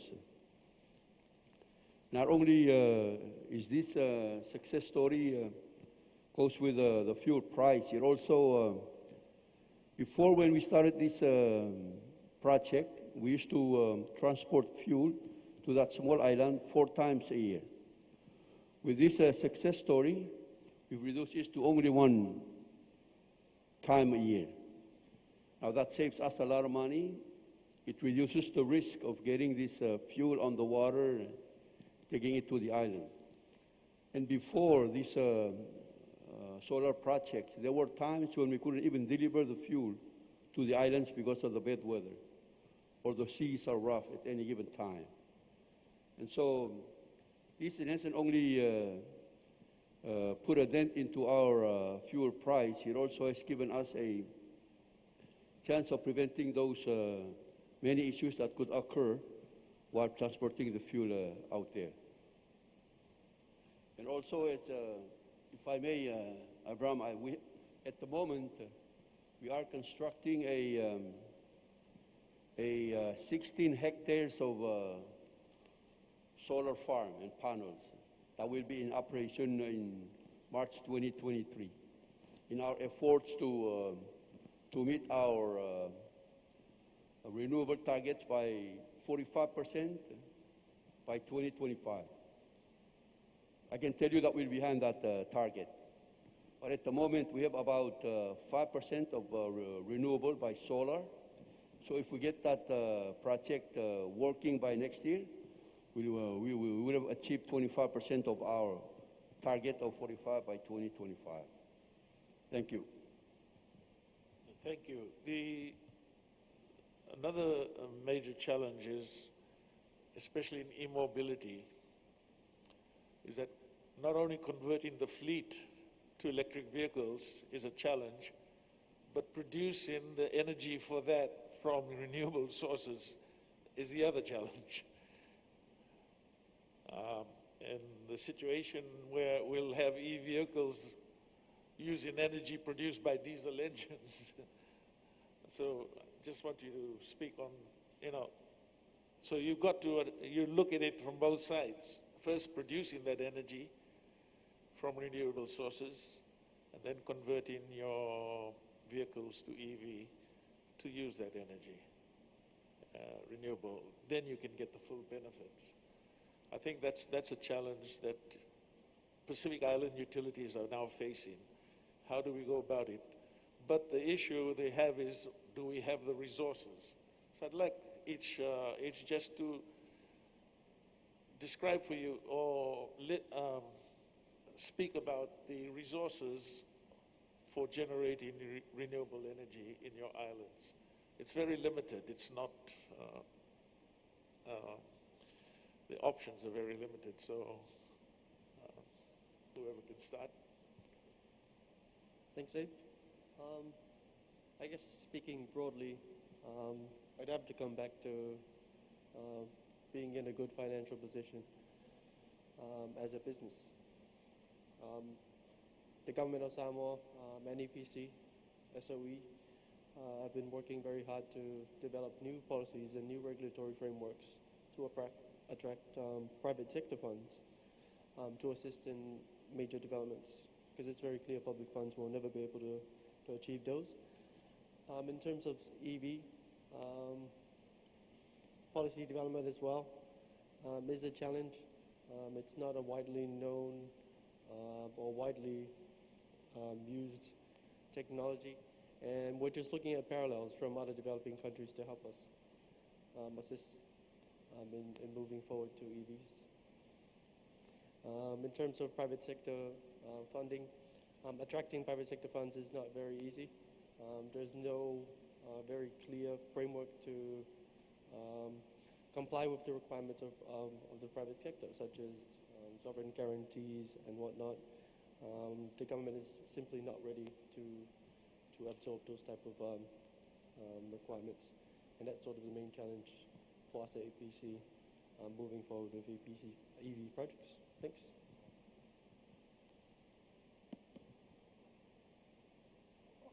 For our system, on the main island of Majuro, connected to the grid, we have approximately 1 megawatt of solar energy connected. Under the World Bank, the current World Bank project being implemented, we may get up to an additional up to 5 megawatts of solar energy. The problem is, and we've been discussing this with the government and our donor partners, that because of the aging assets that we have, we have generators that are more than 45 years old. We are going to replace those generators. We have a distribution network system that needs to be upgraded, will not be able to complement additional renewable energy into the grid. Fortunately, under the World Bank program, we are doing some upgrades to our generation system.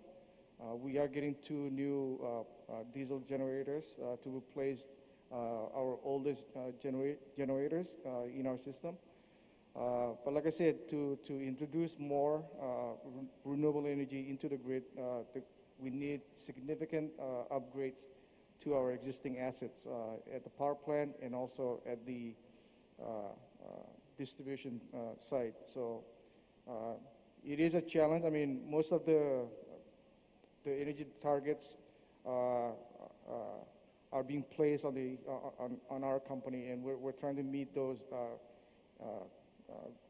goals as much as we can, but a lot of things or investments that have to be done.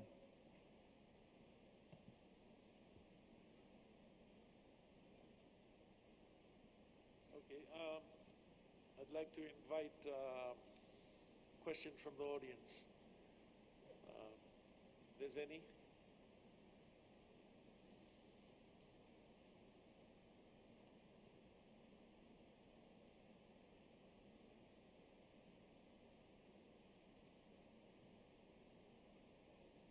Please, can we? Thank you. I know in the Pacific, the constant question is, can we roll out programs that we can roll out across all of the countries to get economies of scale? But as you know, we also have the issue that each of your countries is a different jurisdiction with its unique challenges and unique frameworks. Do you think that there's scope for us to get even more cooperation across the Pacific than we have now through the types of institutions that we've heard about today, or is it the case that each country needs to confront its own challenges more? Well, maybe I can answer that. In the Pacific, we have organizations that are regional. There's a secretariat there's a Pacific community where all the countries are part of it, and there's a secretariat for the Pacific community, SPC, that coordinates the regional programs. The Pacific Power Association is what they call a CROP member of SPC. So for a regional program for the Pacific Island utilities, we can coordinate it through the Pacific Power Association, which I am doing for this program. However, there are programs that are specific to each country also. You can work with the various. So the option is the program you are proposing or wishing to implement, is it better to do it through a regional organization or through the country direct? And those are the options, so depends on the program. You can select that. Any one of you want to answer? No. Okay, thank you. I hope that's answered your question. Any other, or is everyone so hungry? Yes, thank you very much. If there's no more question, then we'll wrap up the panel discussion here. Thank you very much, all the gentlemen. I'd like to just thank you all for inviting us here and to share our experiences. Thank you very much. Thank you very much. Mr. Christopher Yang, Mr. Jong Gum, Mr. Frank Kyoda, and Mr. Abraham Simpson. Thank you once again for the really insightful discussion. Let's give them a big hand, please, once again. Thank you very much. Yes, well, it looks like we have covered all the sessions for today's forum. It has been a great pleasure and honor to moderate this wonderful event. I hope everyone had meaningful takeaways from this forum, and all the best to your journey towards energy transition. And we'll wait just a bit more before the stage is cleared. Sorry for about that. Oh yes, now that all the stage is cleared, we'll go to the final phase of this event. Now, two distinguished speakers are here to deliver the closing remarks. First, I'll hand the floor to Mr. Ji Tang, Practice Manager of World Bank. I'm very grateful for his contribution and sustainable support of KEPCO World Bank partnership. Please welcome Mr. Ji Tang with a round of applause.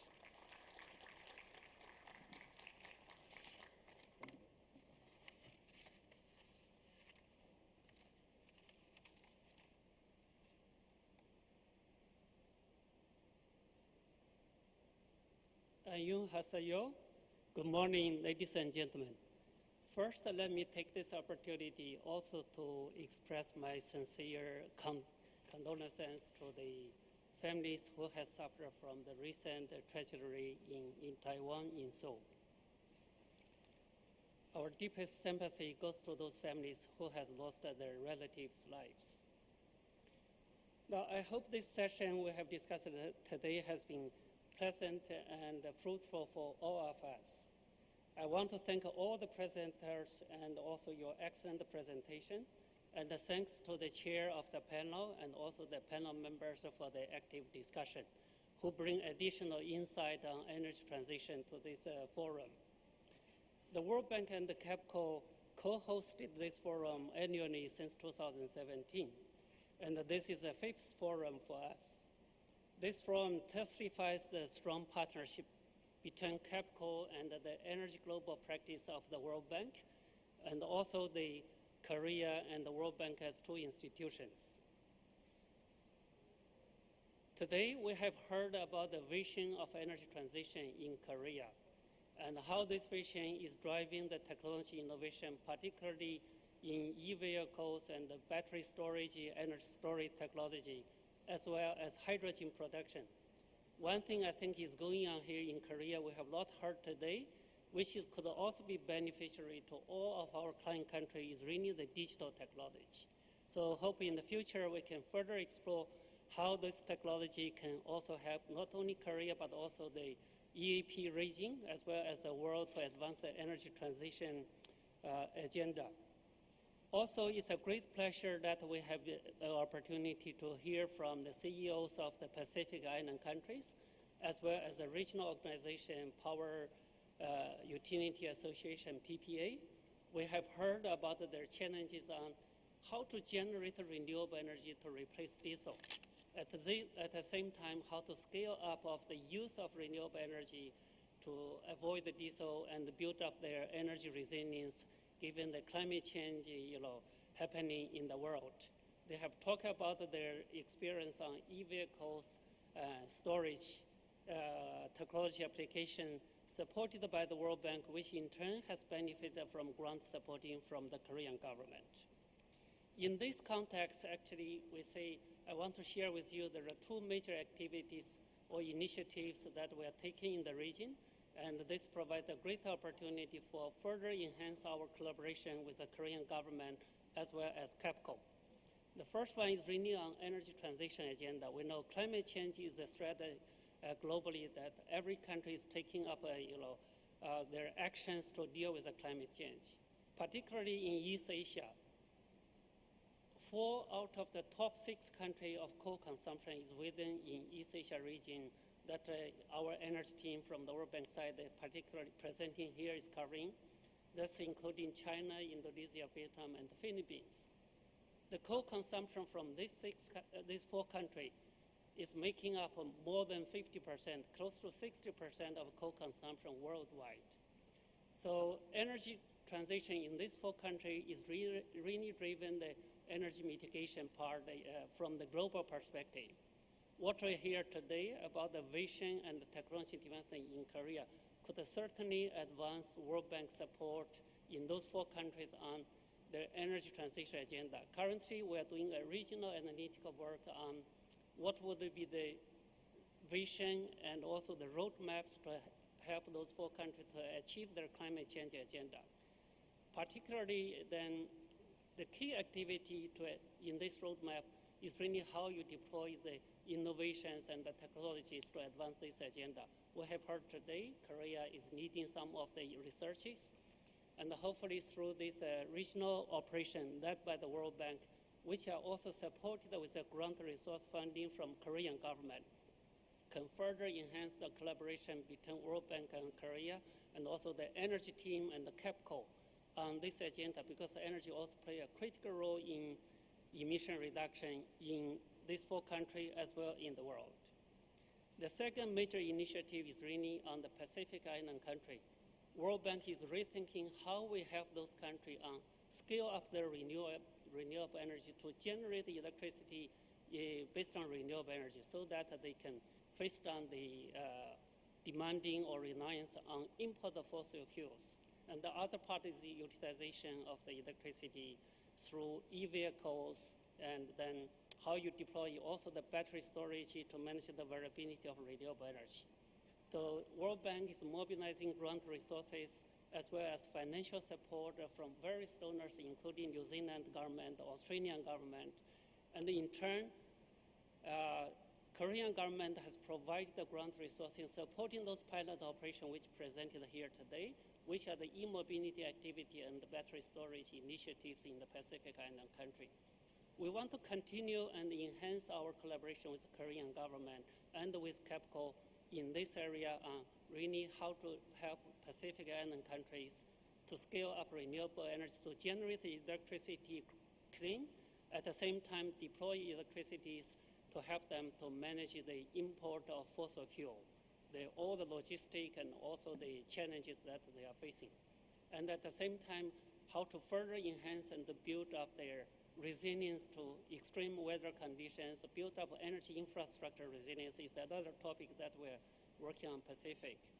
So these 2 areas provide a wonderful opportunity for enhanced collaboration between Korea and the World Bank, and between Korea and the Pacific Island country, and also EAP countries at large.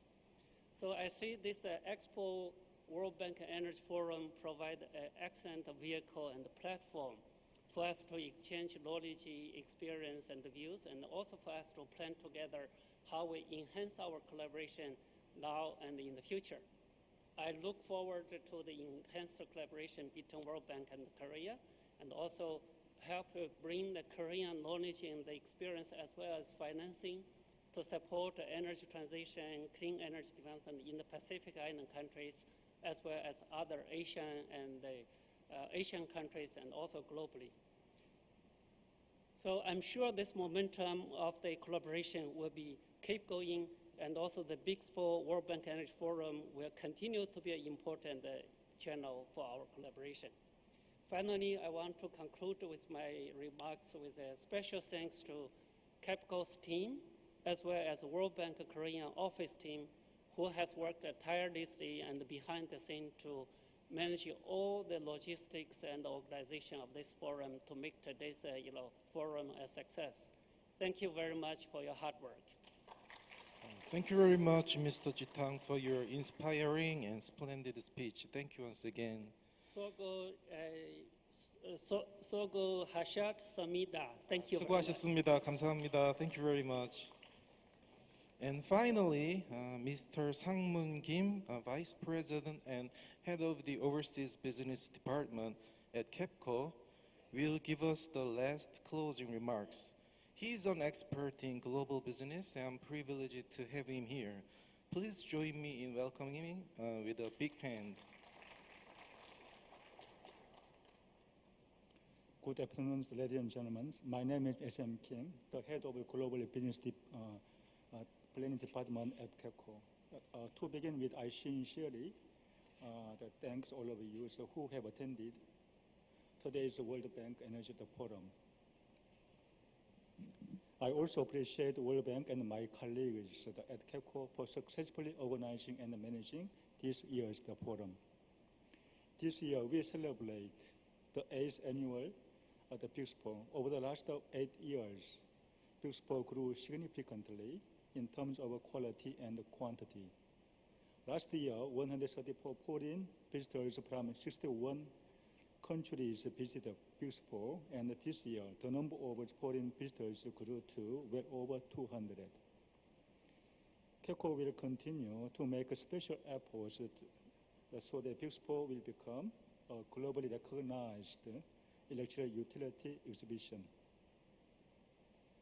World Bank and KEPCO have been hosting the World Bank Energy Forum together since 2017. The forum has been functioning as the platform of information exchange and network building for the global electric utilities, and now it has become one of the most important part of BIXPO. This year, the forum presented 2 sessions under the theme of the energy transition amid economic recession. One is focusing on the strategy and another, the other is on the implementation.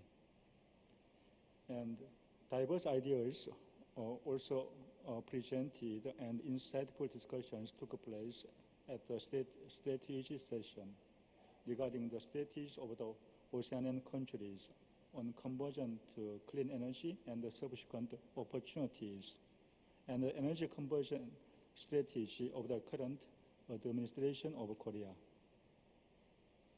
At the implementation session, the cases of energy conversion in Korea were presented and discussed. Among the topics, especially many ideas and opinions were presented regarding how the island of Jeju promoted the policies and implemented projects in relation to electric vehicles and what were the statuses of ESS and the green hydrogen in Korea. I hope the forum was able to broaden your scope of search for the business opportunities in the global electric power market and strengthen the relationships with various institutions, including the World Bank. And esteemed colleagues and guests, the global electric power utilities are accelerating their efforts to decarbonize operations and enhance energy efficiency to transit to clean energy and stop the climate change. KEPCO is keeping pace with such a global trend. We are increasing the share of the eco-friendly renewable energy by developing the offshore wind farms, electrifying the transportation sector by growing the EV charging infrastructure, and improving the energy efficiency by developing the zero energy building technology and the smart industrial complexes, among other projects.